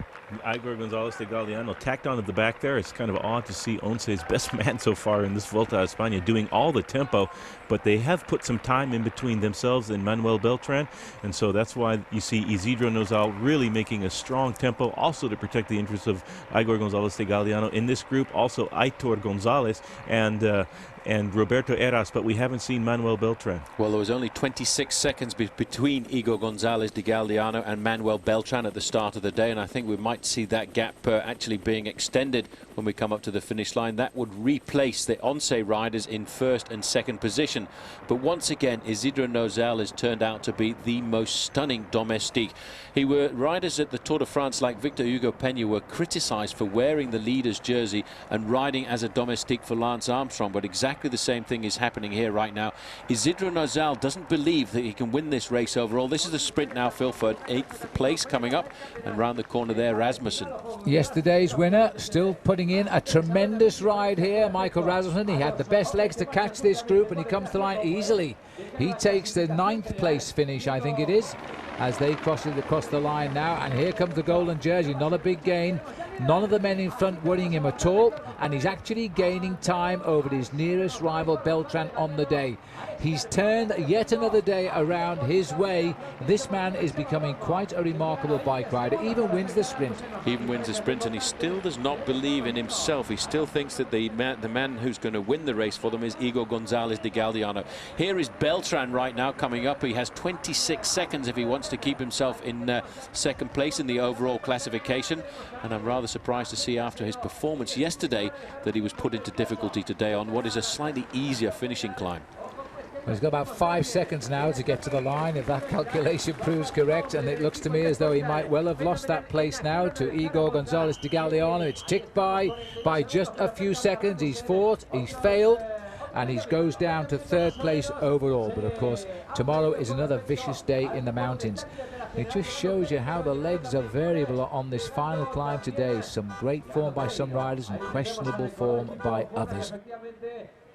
There's the result confirmed. Same time for Osa. Then came Constantino Zabaya, 51 seconds. All of these rides, of course, part of virtually the race-long breakaway. Johan Horak there taking the 5th place at 54 seconds, enough to give him the lead in the King of the Mountains competition. Rasmussen getting across to the chase group, riding very well, gaining a few seconds over the race leader, Isidro Nozal. Igor Gonzalez de Galdeano, they all finished in the same group with Roberto Heras, and a very, very good Aitor Gonzalez today, who came over the line in 17th place at 3 minutes 51. But this man did lose time, Manuel Beltran. He's now a little bit further back. It's cost him his 2nd place overall, at least for the moment. That last sprint up the mountain proving just 1 sprint too far for him. But I think he's much better on the longer climbs, and he should recover that. In the King of the Mountains competition, our first change in any competition for a few days now, Johan Horash has got just 1 point to the good over Felix Cardenas of the La Barca team. Aitor Osa also coming in now to 3rd place, and Luis Perez, who in the opening days of this race was the King of the Mountains leader. And Joufre there had a wonderful day as well, scoring regularly on the tops of the mountains. In the Pacific Life general classification, 5 days in the golden jersey now for Nozal, 1 minute 21. A familiar scene this over his Once teammate Gonzalez de Galdeano. Beltran slipping back by only a few seconds into 3rd.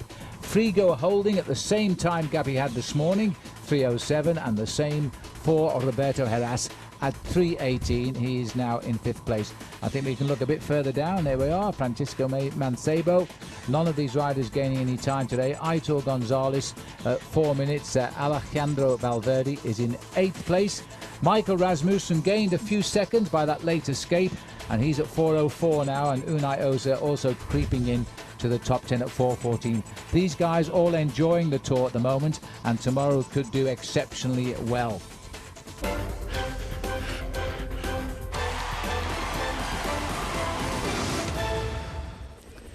Yes, today the Vuelta Espana goes out on stage 9. We start the 2nd full week of racing, 174.8 kilometers, and a lot of that terrain is in the Principality of Andorra. So today then, the 3rd day in the northern parts of the mountains before we go south, the Pyrenees, and today we go from Vielho into Andorra, and we've never actually finished a stage on top of the Envalira before. We've been over the top of it in previous visits into Andorra. Today we are stopping right on the summit. It is a tough 3rd and final day here, and there has been attacks all day, as we'll see very, very shortly. 174.8 kilometers or 108.6 miles. There are the 3 climbs for you. We've been over the top of the Benegua and the Del Canto, and we're actually running away from the Port del Canto at the moment. As we look now at the pictures coming in from Spain, this is the peloton. The clock is counting on a group of 5 riders in the lead. Gorka Gonzalez, David Navas, Garcia Garcia Acosta, I beg your pardon, Yeca and Ferrio. Those are the leaders, the remnants of a breakaway that was at one time 10. And good news for Felix Cardenas, because he has won both of the climbs so far, which means that he has got his lead back in the King of the Mountains competition for the time being at least. They're just coming into the intermediate sprint here at Adral, leaving them 55 kilometers to race, and the peloton there closing in rapidly now. I think we're going to see a different type of race than that of yesterday. 3 riders eliminated yesterday, leaving 175 of the 198 still in, and of the 22 teams now, 10 of them are still intact with all 9 starters, and that's quite a lot as we go into our second week. Now let's just bring you up to date with the climbs on the Port de la Banegua. The first category climb after 22 kilometers. Cardenas very quickly in the action, leading a breakaway over the top of that, beating Aitor Osa to the all-important points, and immediately going back into the lead in the King of the Mountains competition. On the second climb, after 95 kilometers, the Port del Canto, Cardenas still at the front. Slight changes at the riders around him, but Osa was still there. David Echeprier joined them just in time for third place finish, and Fabien Yeca also there. So in the overall situation, 1 climb to come for today. Cardenas 122 points, well clear of Osa, while Horash has dropped back into third place. He was up amongst the leaders, but he fell back into the main pack, and he didn't score. He scored about 4 points all day, I think it is. We're looking at the main field, what's left of them now, with about 9 kilometers to climb, at least for the 2 leaders, who are still holding off the chase from Cardenas, Osa, Laiseca and Valverde, while the peloton are 67 seconds behind the 2 leaders. But you get that feeling, Bob, you can almost put a knife through the electric atmosphere here. It's soon going to explode. I think the attacks are going to start to come fast and furious from the peloton. Here's the 4 riders chasing the 2 in the front. Jürgen van Gulen is absolutely tormenting Leonardo Piepoli. There's Beltran putting in the first attack now with Roberto Heras right on his wheel. I think now the game is on. You can see Luis Perez up there as well for the Cofidis team. Luis Perez wearing that blue jersey of the Regularity riders today. But this is the start now. I think gloves are off, and the best man will survive to the top. Roberto Heras has asked his teammate to go forward on the left-hand side in the blue jersey. Leading the combine classification is Luis Perez, and the man of the mountains, Roberto Laiseca, has popped off that group. A lot of that because of the pacemaking done by Cardenas, and the revelation, I would have to say, of this year, Alejandro Valverde, there in the middle in the lime green shorts of Kelme, because this kid has won 5 races so far this year, and he's not scared of reputations. Neither is this man too. One of the big transfers of this season, Luis Perez, moved across from Team Coast, now rides for Team Cofidis. I'd like to just see round the back of him and see just exactly where Roberto Heras is. I would think he is just in the shadows of the man riding for the top French team, and there he is. There he is now, the golden jersey. That's Marcuson. Here comes the golden jersey. He's trying to put to rights the sudden acceleration by Luis Perez. Perez actually saying to Heras, come on up and give me a hand, but no go. I think Heras is waiting, or is he? He's seen that the golden jersey is on. He's latched on. I tell you, Bob, that is not much fun, is it? When you're on the rivet and the bloke in front just moves his arms to say, come on, help, we can work out together. And you think, well, just give me a little bit more breathing space, please. And that's just exactly, I think, what happened to Roberto Heras there, but the damage has been done here. This is unbelievable. Isidro Nozal, well, I think Once is certainly going to have to rethink their tactics here this afternoon, because Igor Gonzalez de Galdiano is not able to respond to these accelerations. And this young man, not yet 26 years of age, he's reporting present every time the yellow jersey is put under attack. Nozal is riding fabulously. Here comes another attack from Michael Rasmussen this time. And Nozal, look at that. He's trying to match this acceleration. He needs some help from a teammate to make a steadier tempo, not have to accelerate like that when the other riders in the top 10 attack. Luis Perez will take his turn in a moment, I fear, and as well as Roberto Heras. They're just about to catch the 4 riders just in front of them who are still chasing Van Gulen and Piepoli from the Banesto team. Looking over his shoulder there, Luis Perez wants to see just exactly how Nozal is responding to this, and it may well be that he needs a certain amount of experience right now. He needs to stay calm and collected, because if he keeps trying to respond to these consistent accelerations by the climbers, he's going to be put into a spitter's bother. And here you can see now Roberto Heras has felt the right moment. He wants to attack now. Looking back there, he looks over his shoulder. Where is the golden jersey? He's pulling himself back. In the sport, we say this guy is pulling himself inside out to keep the golden jersey on his shoulders. Michele Scarponi doing a good ride to get on. I expected to see his teammate Santos Gonzalez to come over here, but not so. Two big men missing, Gonzalez de Galdiano and of course last year's winner, who seem to be coming into form, Aitor Gonzalez. They really are battering now the golden jersey, but he is answering everything they throw at him. And you know, the big dark horse of this race now, Paul, has got to be Rasmussen, because this rider is so confident now. And you know, foreign riders don't win the Vuelta very often. The last one was Jan Ullrich in '99, and about 26 out of all of the 57 we've had have been won by Spanish riders. It could be a big surprise coming at the end of this tour. The only negative thing I can find about Rasmussen is the fact that his time trialling ability is not so good. He lost an awful lot of time in the 42-kilometer time trial just the other day. You cannot say anything negative about his climbing ability or his confidence, that's for absolute certain. But the race is very far from over. There's still an awful lot of climbing left to go. We're now just coming inside of 8 kilometers to go to the summit, and it looks as if there's a bit of a recover there. And in fact, I think that was the 7-kilometer banner right now, and you can see Aitor Gonzalez on the front of that group, and he's just trying to pull all this race back together. But there are going to be a lot more attacks before we get to the summit of the Port d'Envalira. I think that was a big initial attack, Bob. I think it might come back together this time. That's the end of Le Sacco, though. He's just gone off the back of the Gonzalez de Galdiano group. There's Pereiro, and there is Gonzalez de Galdiano. Is still not driving, but the man who... He's still on the front, look. Aitor Gonzalez, last year's winner, but he doesn't seem to have the top-end acceleration. Well, he climbs on power, on sheer force, as does his teammate there, number 3. You can see Dario Frigo. Watch out for him, because he's also a dark horse. There's 53 kilometers of individual time trialing. Igor Gonzalez de Galdiano riding with experience. He knows, as a slightly older rider, not a very pure climber, he cannot respond to these accelerations of men like Roberto Heras. He allows them to go clear at an acceleration of 32 kilometers an hour on a climb like this, and then he slowly but surely pulls himself back. I tell you what, though, Frigo is looking rather good. And there's the golden jersey. He must have popped. Well, he came back to do it. I thought we'd gone to the wrong group. They're all back, because there's Rasmussen as well. I think they must have gone back on when they sat down. No, they all got back together. We've still got these two. Let's not forget, these two men have been the heroes of this climb so far, Piepoli and Van Geulen. The main pack not too interested in them. They might just come back as a matter of volition. And there's Cardenas going forward again. It was Aitor Gonzalez that made the acceleration to bring the little breakaway with Heras and Rasmussen back. Now they've come back together. Here's Unai Ossa, Valverde and Cardenas. Maybe they have been just in front of the peloton there, and they're closing the gap there to the riders just ahead of them. This is going to be 5 now in the front of the bike race. That's Piepoli and Van Geulen just in front of the 3 chasers, led by Felix Cardenas, the Colombian climber on the La Barca team, who is now in the King of the Mountain jersey when he gets to the top of this mountain.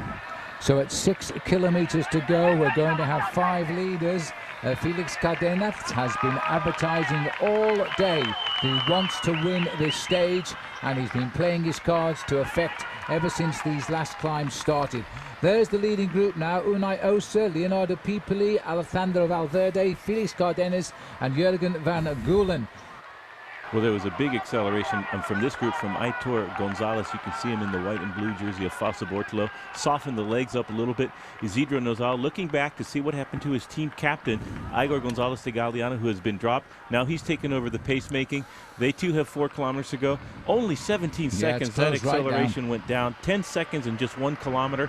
And it looks like the riders in the front are trying to counter the attacks by the 2 Banesto riders, Piepoli and Unai Ossa. Valverde is up there along with the other very solid climbers. Luis Perez, he's right there in the blue jersey on the Cofidis team, but Isidro Nozal is doing a great ride. This is de Galdiano. And he's detached. Getting dropped with Beltran there. Beltran and Pereiro. So this is really serious news now. Once are down to 1 man, possibly now, who can win this tour. And he's been the man who's been trying to lose his lead in favour of Gonzalez de Galdiano for the last 2 days. I think, Phil, they're really going to regret having spent a lot of energy working for Gonzalez de Galdiano, because Nozal is turning out to be a very solid leader. So too is Unai Ossa. He's attacked about 15 times over the last few kilometers. He's going absolutely ballistic.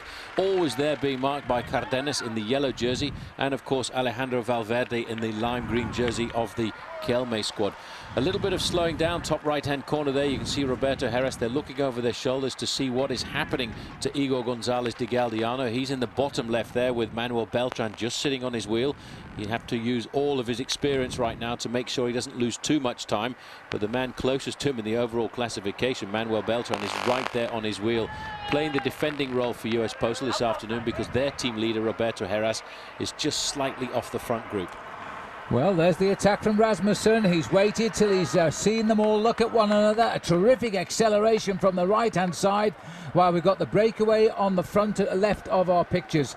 Now, as Gonzalez de Galdeano just about hooks on along with Beltran, there's been an attack by Rasmussen. Now it's Piepoli who's having a go at the front. They are throwing everything into this race now because they know that chase group is coming back from 26 seconds back to 17 seconds now. They're slowly, and somebody's gone on the back of Rasmussen's there. Rasmussen has crossed the gap and is in sight now of a second win in 3 days. That was an incredible jump by Rasmussen. Nozal couldn't do anything about it. He had to let him go up the road. Time. He has 15 seconds now on Rasmussen. I think he's trying to call his callback button to ask Manolo Sáenz what to do. He'll look, see Gonzalez de Galdeano is back in there unless he's been dropped again by that wicked acceleration by Michael Rasmussen, who with 3 kilometers to go is now right up with our leaders. They were only 17 seconds behind, but he closed that gap in about 200 meters, and he's going again right now. As our cameras are cut back to check out what Heras is doing here, I'm not absolutely unconvinced that in fact Nozella's got a stomach problem here, because we've seen him hold his stomach a lot of times on this climb, but he is certainly having to dig very, very deep, and he won't give up. Tremendous amount of courage he's got. Oh, there's a crash. Somebody's come down there, and it looked as if it was Aitor Gonzalez had a problem, just gone down there. And also another rider here from the... it's Zemo del Olmo who's gone down there, Paul. I don't know, there's another rider off to the right, possibly. Well, the other rider that stopped with him was Aitor Gonzalez, and they've seen that right now. Roberto Heras kicking up the pace. Isidro Nozal, well, let's have a look at it from the back here. This is a replay of just exactly what happened. It was Gonzalez went down there with Del Olmo, but it's caused a bit of confusion in the group. On the defense is doing a superb ride, Isidro Nozal, but this man is certainly a star for the future, and if he can just put a couple of good individual time trials in, Rasmussen has got a great possibility of moving himself up into the top 5 in the overall classification, but it is all coming back together. Heras is just integrated with the front group now. He's going to go right straight past him, try to attack. He's going to be countered by Felix Cardenas. He is riding a great race, Cardenas. His team set up this climb, and Cardenas there in the yellow jersey on the left-hand side of the group is able to match all the accelerations by both Monesto riders. Now we have 4, 5, 8, 10 guys in the front of the bike race. Dario Frigo is in that group as well, so he was not caught up at all with those problems at the back end of the group, but one man who was Aitor Gonzalez, but I have a feeling Gonzalez is coming back now. There he is. This is amazing. These boys clearly are virtually equal on form and condition right now. They make their moves, and I'm just wondering if Aitor is going to have a far right jump here, and I think he is. He is now built up. They'll have only just seen him. Cardenas is so observant. He is desperate for this victory today, and he's still got the legs there. He's now chasing last year's winner, Aitor Gonzalez. Chase taken up there by Rasmussen as well. He wants to try and get himself this stage if he can to make it number 2 for Rabobank. He's climbing well up in the overall classification. That was an ideal move by Aitor Gonzalez. Just come to the back of the group. Everybody was waiting to try and catch their breath for just a few moments and hit them nice and hard. But I tell you what, nobody's going to outfox Felix Cardenas this afternoon, because he is looking for the win. And I wonder where Igor Gonzalez de Galdeano is, because I think he's in difficulty again, dragging himself back into this race. Bob, we're seeing here a huge group of riders, the 3rd day in the mountains, still locked together here. There's no decisions being made. Just a couple of kilometers to go now, and Isidro Nozal has ridden the race of his life to contain all of these attacks. Time is running out for anybody else that wants to win the Vuelta a Espana. They have to start hitting him hard now. You can see him right there up against the fence in the golden jersey. He has countered all the great accelerations from Heras, from Rasmussen, from Cardenas, from Piepoli and Unai Osa and Luis Perez, and he's still right there defending that golden jersey. What an incredible ride he's doing. And De Galdeano there just behind. You can see him desperately trying to get back across, but all hats off to Isidro Nozal. What a great effort he's put in on the slopes of the Envalida climb, and it doesn't look like Once is going to lose the Vuelta on this stage today. Well, it looks like they're going to keep hold of the lead because they are doing an absolutely superb job. But let's not regard the Vuelta as being completely over, as it looks like Aitor Gonzalez is having another go, hitting them hard again at the front end of this bike race. We are, after all, only on stage 9 as Rasmussen decides to take up, covered there by Perez. This is an unbelievable move. And as you said, Phil, everybody seems to be roughly around about the same form and the same fitness, because nobody can really break the stranglehold of this group. It's not often you see a group as big as this coming to the top of a mountaintop finish, but at this time of the year, you don't know how the body plays tricks. Aitor Gonzalez is beginning to show form. Rasmussen is beginning to say, I'm going to be among the favourites to win this race after what we've seen today. And watch out for Felix Cardenas. He could be another outsider who's going to fight his way into this race. Also watch out for Piepoli. Those two riders are the furthest down in the overall classification. And if one of those hits them hard, Piepoli or Cardenas, they're not very likely to take up the pacemaking, because I think with around about a kilometre or so to go, we will get a chance to see. There's somebody else is waiting to go for the move. It's very steep in the corner. They get a chance to look over there and see where Gonzalez de Galdiano is. Still only 10 seconds off. The Belgian flag there flying right on the faces when they came round that bend. That might deter them, or it may not, of course. Here he goes again, number 102, Felix Cardenas. I think if anybody's advertised the right to win to today's stage, it is Felix Cardenas. He's gone again. Piepoli is coming back alongside him, and look at the speed he's going at. Well, this man was actually sitting on the first breakaway on Van Goulen's wheel. He had a very good chance of trying to keep himself in with the action. These two riders are the least dangerous in the overall classification right now. Piepoli is 32nd overall at the start of today. And again, it's Rasmussen taking up the pacemaker. He's not scared of anybody here this afternoon. And there's a big acceleration coming. Roberto Heras seems to have lost the wheel slightly. We're watching the dizzy heights now as we come up towards the top of the Envalira.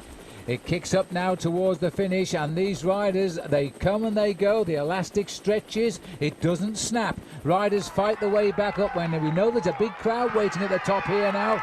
Felix Cardenas, Bob, has still got himself in the right place. Well, when the group hesitates behind, his lead stretches out. The wind is also wreaking havoc. Riders all the way across. You can see how windy it is by the red flag there. It's right in the face of the riders now. At this moment, you have to calculate perfectly. Mancebo from Banesto back in the front group. And here goes Cardenas again, kicking. Piepoli doesn't seem to be able to, he's getting right back on the wheel. I think Piepoli's going to win this. Watch out, there is Unai Osa coming up through the confusion there as well, the teammate of Piepoli. And these guys now, I think they're just watching each other just to see what's going to happen. But there are now 3 riders at the front of the race, 2 of them from ibanesto.com.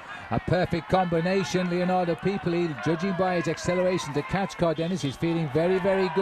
It's 2-1 now, and poor old Felix here is facing 2 Banesto riders to take him on, and that might be his undoing on what so far has been a perfect day, because he's returned to the top of the leaderboard in the King of the Mountains competition.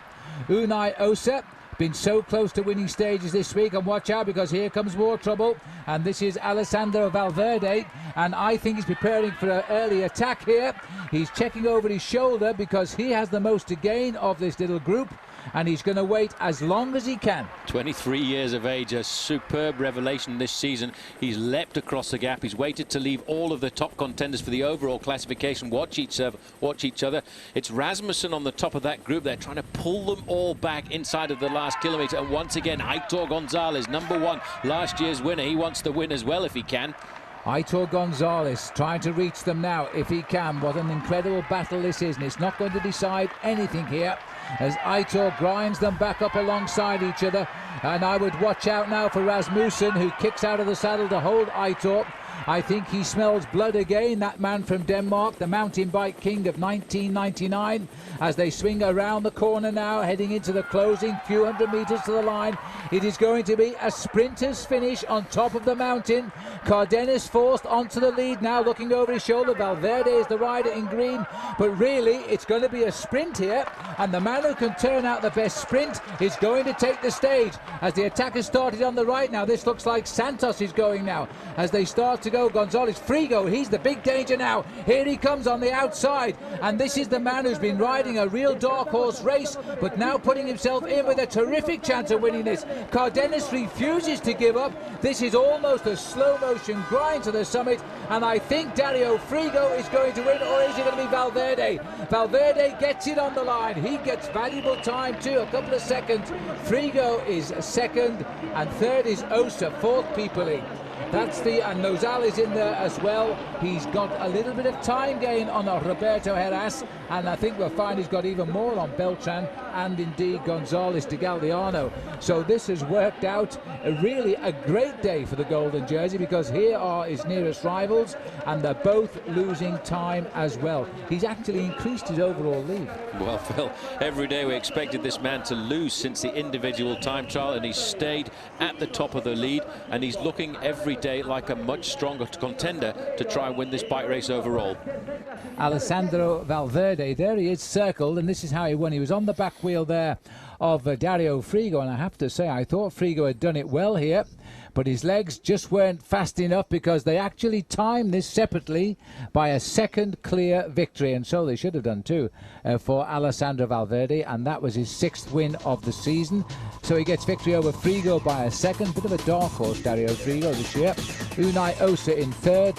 Leonardo Pipoli riding so well to hold on for 4th, and Francisco Mancebo getting 5th. In the end, Cardenas dropping away to 6th place for him. Nozala, brilliant 7th place, only 6 seconds off the leader there. Scarponi, Aito Gonzalez and Michael Rasmussen. Of some notable others, Luis Perez 11th, Heras conceding 13 seconds to the winner, and he's finishing 12th, and Galdeano and Beltran are both losing half a minute in that last couple of kilometres up to the line. So kisses all round, 6th win of the year. He's a young 23-year-old in his 2nd season, and now he's suddenly found his winning ways. All of his wins coming this season, and without doubt this is his best finish of any bike race since he turned pro.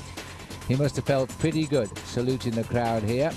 And a big danger now, because he's moved up as well in the overall classification, as we can see now with the Pacific Life overall standings. Isidro Nozal, 6 days now in the lead, 1:45. He increased his lead over Galdeano, 1:58 over Beltran. He gains on him. Dario Frigo pulls a little bit back at 3:02, and Heras in 5th place there. A little bit further down, Valverde comes up 1 place. He gets over the top of Aitor Gonzalez, moves up to 7th. Rasmussen stays locked in 9th for the moment, riding so well. And Unai Osa is completing there at the top 10. Now, after the race finished, we heard the news that Richard Virenque was disqualified for holding on to car in the mountain, and as a result of that is out of the race, and the field is now down to 170 riders.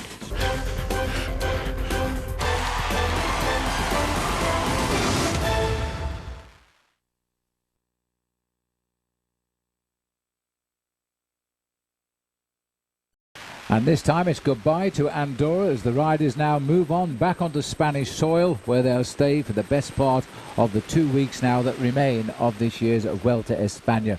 Today is supposedly a day for the sprinters, and as we look at the route here back into Spain, it's fairly flat, and our first time finish in Zabadell, although we have made a start there. 1 kilometre to go. The sprinters are not going to latch on. They've been beaten today by breakaways.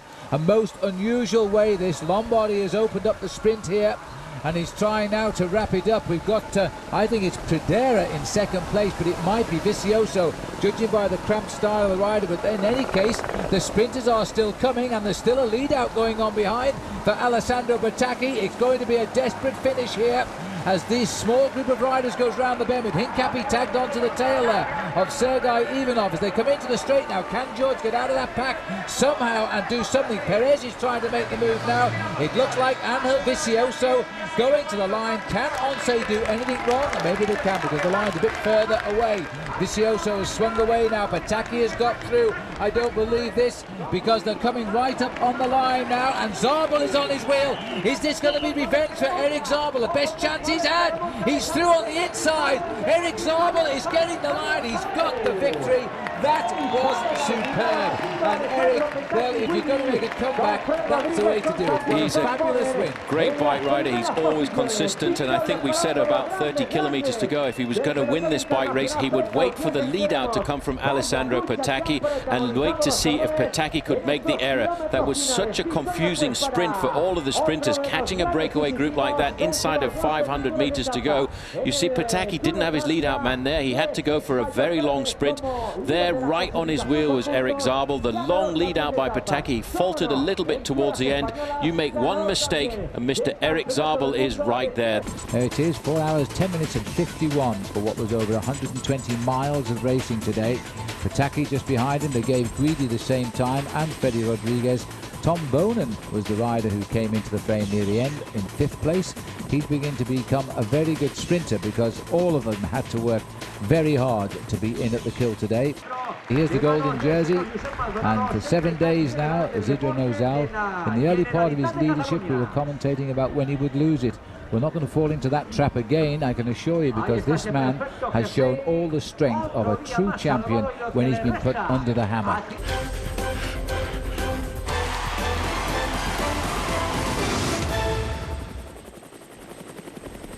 Ten days behind us now, a rest day yesterday. The riders in the Tour of Spain have covered more than 1,400 kilometres. They're about to add on 162 kilometres today, and I can tell you they're absolutely flying. The fairy tale tour of Isidro Nozal all began with the team time trial in Gijón. 28 kilometres. The Once team were favourites and they lived up to their tag. They won the stage. But yet he wasn't in the leader's golden jersey. That was on the shoulders of a teammate. But then came his chance. He joined a breakaway, and the breakaway succeeded. He became the 3rd leader of the tour on the team, and he was looking the most solid because he was the first to get time gaps. Of course, the first big test was the individual time trial, and everybody was convinced he wouldn't do well here. Well, he's shocked. He not only won the time trial, but he increased his overall lead. Of course, now he proved he could time trial, but could he climb mountains? He faced 3 days in the Pyrenees. Well, the answer was yes, he could. He also learned the art of suffering, but they couldn't get rid of him. He had to take over, even though he appeared to always be working for González de Galdeano. At the summit, he'd suffered, but he was still in the golden jersey. Then came the long climb to the mountaintop finish in Andorra. Roberto Heras attacked him, and so did the others. He marshalled every move while they crashed down behind him. At the top, he had increased his lead again over his principal rivals. This man has showed now, after 7 days in the golden jersey, he's ready to take it all the way to Madrid. And so he resumes now in that golden leader's jersey with a lead of 1:48. Manuel Beltran is 3rd. Dario Frigo, still a bit of a dark horse, I think, riding there in 4th place. Roberto Heras completing the top 5, giving US Postal 2 men in the top 5, but they're not sure how to handle the situation yet. Further down, a pre-race favourite Mancebo is in 6th place. Valverde, Rasmussen have both won stages, while Aito González is beginning to look a changed man these last few days as the defending champion, and Unai Osa completes the top 10 overall. Well, today's the day, and they are absolutely flying. They're over half an hour ahead of schedule, and this is the route they are taking. We're heading away from UTL to Cuenca, which is a pretty familiar route for riders in the Tour of Spain the past few years. It's 162 kilometres. Watch out for that little cobble climb at the end, the Alto del Castillo, the climb up the side of the castle there. 1,120 metres is where we reach. It might stop Pataki winning. 168 of the 188 riders are still in, 30 gone. 2 have gone today, and 8 of the teams are still intact. The first surprise was Igor Astaloa not signing on at the start, bringing Seiko down to only 3 men.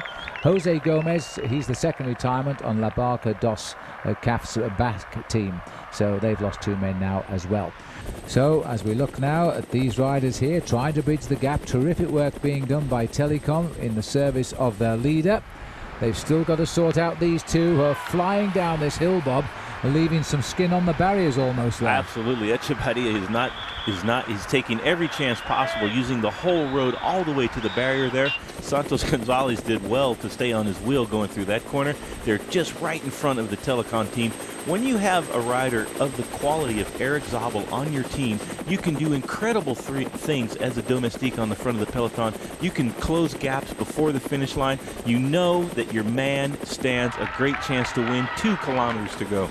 Well, they're taking all kinds of risks to stay off the front, but they're also taking big risks in the main field right now because Team Telecom don't have the full locomotive on the front here right now. But as Bob says, even the 1 man left on the front there in the pink jersey for Telecom, he will be just pulling himself inside out to try and grab those riders in front. You can see them now. It's down to about 45 meters.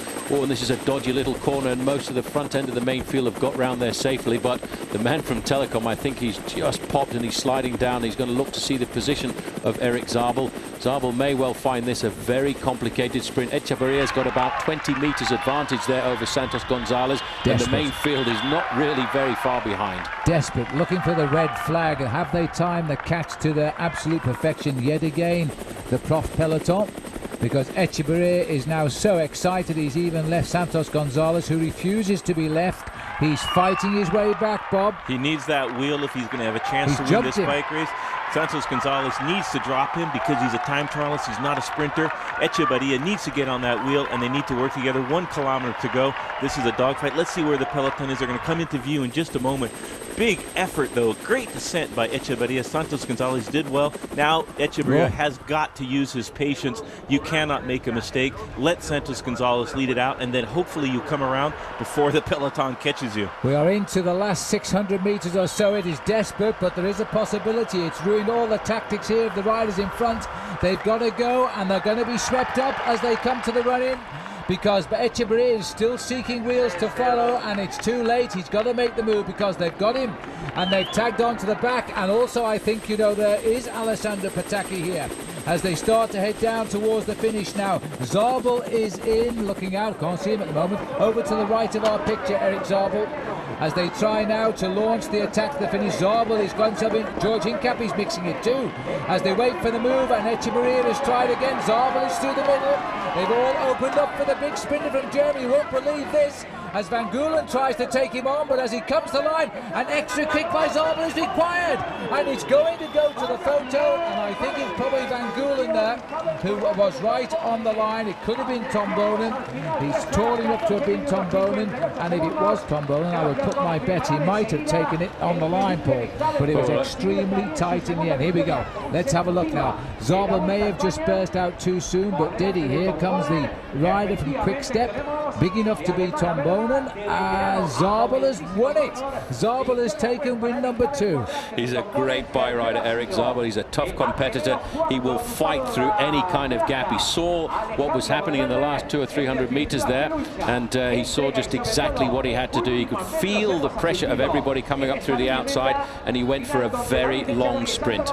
And there's the result. 101 miles today in 3 hours and 15 minutes. Now that's bike racing for you. And Tom Bonen just being beaten by a quarter of a wheel on the line. Angel Edo of Spain getting in there in 3rd place, Valverde 4th, and Gorka Gonzalez in 5th. That's as the camera picked them out. But we are very pleased to say that Roberto Heras, their first report are he fell, is finishing with this group. George Hincapie sprinting it out, but further back is Heras. He's listed in the group in the finishing bunch here. Aito Gonzalez, the white helmet and the white jersey in the centre of our picture, taking part in the sprints here and doing very, very well to get near the sharp end. And on the right there, the golden jersey of Nozal. Happy smiles for the man we know very well, Eric Zabel, and he loves every day he wins like it was the first victory of his career. He really is a wonderful bike rider. He says there are so many young fast sprinters coming up now, but he has one advantage, and that's experience of a man who's won 179 bike races as a professional. This is the new situation overall, and it's significant because Nozal keeps the lead, of course, with the same gap over Gonzalez de Galdeano, but Manuel Beltran, and they may have given us a confused call when they said Heras crashed, because Beltran has finished in the 2nd group. He has lost over a minute, and he's just about held on to 3rd place overall. Other than that, the top 10 names are still in the same order as they were this morning. There we now have Nozal taking what is his 8th golden jersey of this year's race, and he doesn't make any mistakes, Bob, and he lets the others make the errors. Absolutely flawless Vuelta so far for this man, Isidro Nozal, proving to be a big star for the future of cycling, getting his another golden jersey, and he's starting to look a lot more comfortable in that. I have to say, he's enjoying himself on the podiums now. He knows exactly which trophies to reach for and where to hold them up, and he's doing a great job. Unbelievable.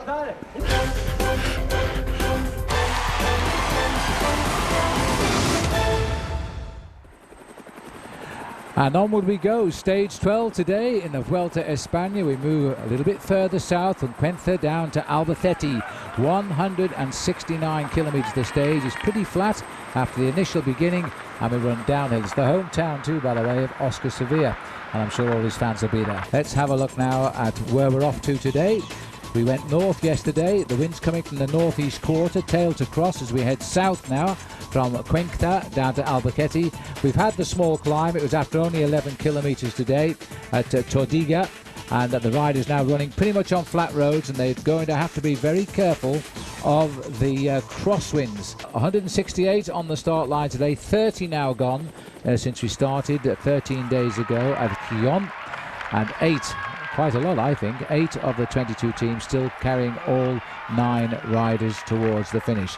Seiko, by the way, they're in a little bit of problem because they've only got 3 riders left in the race, and here they are for you. Juan Fuentes, Leonardo Pepili and Pugacci. The only 3 riders still going on Team Seiko, and up until now it's a team which has had a wonderful season. Big effort being put on here now by Matt White, US Postal, just under 31, well now we're going over 31 miles an hour as they really race towards the line, not thinking of the finish at all. There's no bonuses in this race. You've got to make your time the hard way, and that's drag it out of those legs. So these boys in US Postal will throw their hands up when they come to the finish. All they want are the seconds, and that's why Pataki's job at winning the sprint should be that little bit easier. A great coup by US Postal, but certainly a planned move by Johan Brunel to try and blow this race to pieces. It really was exactly at the point where they turned right off the big main road down from Madrid that the acceleration started, and it really has been quite remarkable to see so much pressure on the race for the whole of the last hour. And look at this time gap now. It really is starting to go up that little bit more, and I think by the finish line it may well be closer to the 1 minute mark, because these guys, they've lost all impetus. Well, it's almost the magical minute at 3 kilometres to go. The next banner we see will be 2. And now, of course, in the leading group, Pataki will start elbowing his way through to try and get into the rhythm that's being set by US Postal. But there's no doubt, you know, what a strange world it is. 24 hours on from losing just over a minute, Manuel Beltran has profited by other mistakes today, and he's going to pull most of that time lost yesterday back on the road into the finish today. You've got to pay attention. You have to pay attention every day in a 3-week bike race. That's what it's all about. It's all about consistency on every individual stage. I can see a white jersey moving towards the front end of the main field, and I can see a white jersey with the German flag on it as well, because Eric Zabel will be trying to get that up to the front there. He's wearing the points jersey this afternoon, but the German flag I could see was actually on top of his helmet. Well, as the riders are coming up towards what will be the last kilometre here now, they'll start to think more of the sprint, while US Postal will try to keep the pressure on. It's seconds which could turn this race around. They need to give Roberto Heras in particular the best possible launch pad into the mountains later on, because they know that tomorrow he may struggle a little bit. 1 kilometre to go, a right-hand bend here now, and that puts him in the last 900 metres as they line up for the finish. Well, it was Hincapie there doing that last turn into the last kilometre, but now they're starting to get themselves organised on the front end of the main field. There's a move coming across here from Euskaltel-Euskadi. Well, that's Santos Gonzalez, I think, trying to lead out Giovanni Lombardi there on his wheel, but we didn't even see him in the breakaway. But as Euskaltel has made a long shot at the line here, Pataki is also moving into the play, and Fabrizio Guidi looks as though he's trying to get in as well. Now into second wheel here for Fabrizio Guidi, and now he's putting himself in a perfect position for the launch pad. Here comes Fred Rodriguez, trying to get an early kick and an early advantage. Going to be a desperate finish. Fred Rodriguez for the USA has dropped back into the pack here now. Pataki coming, being challenged by Zabel, the 2 big sprinters. Zabel, is he going to do it 3? I think he might. As he hits the line, it's going to go to the photo. I think Pataki got it. He thinks so too. It's 3 wins for Pataki, and again Zabel has to take second fiddle to the big sprinter from Italy. What a finish. Now they're in. The clock is counting. Aitor Gonzalez bringing them home for a desperate finish, followed now on the wheel there by Valverde. The losers of a little bit of time today, which could make the difference as this race goes into its final week. Watch the clock then as they come in. as it's been won by Pataki with Zabel in second place. The time counts down now, and it looks as though Frigo will drop 2 places tonight as they come up to the line. It's not going to be far short of that magical minute. That's a big psychological gain for the riders up front. And think about Nozell now. He has really struck gold again today. His 9th day in gold, in fact. As he come up to the line now, I think it is going to be all of 1 minute. It's about 1:03 for Beltran, losing that yesterday, and it's going to be about the same as they come up to the line. Tom Bonan cleaning up here for best of the rest, but it's the time that matters in the end. 1:08. Wow, that is quite a big loss. But it's a huge loss, and it was all taken in the last 3 or 4 kilometers, because for an awful long time we were hovering at half a minute to 40 seconds. Then all of a sudden, once the elastic snapped, it really did snap. And it really is funny how the world goes upside down in a bike race like this, because yesterday Manuel Beltran found himself losing 1:02, and today he wins back 1:08. And this man, all he had to do was just sit back and enjoy the ride. A little bit upset maybe by the sliding down the overall classification of his 2 teammates, Aitor Gonzalez and Dario Frigo. But for him, it's all about winning. And he was pushed pretty closely to the line there by Eric Zabel. And I have a feeling that Mr. Zabel might get himself another win before the end of this Vuelta. There are the gaps now.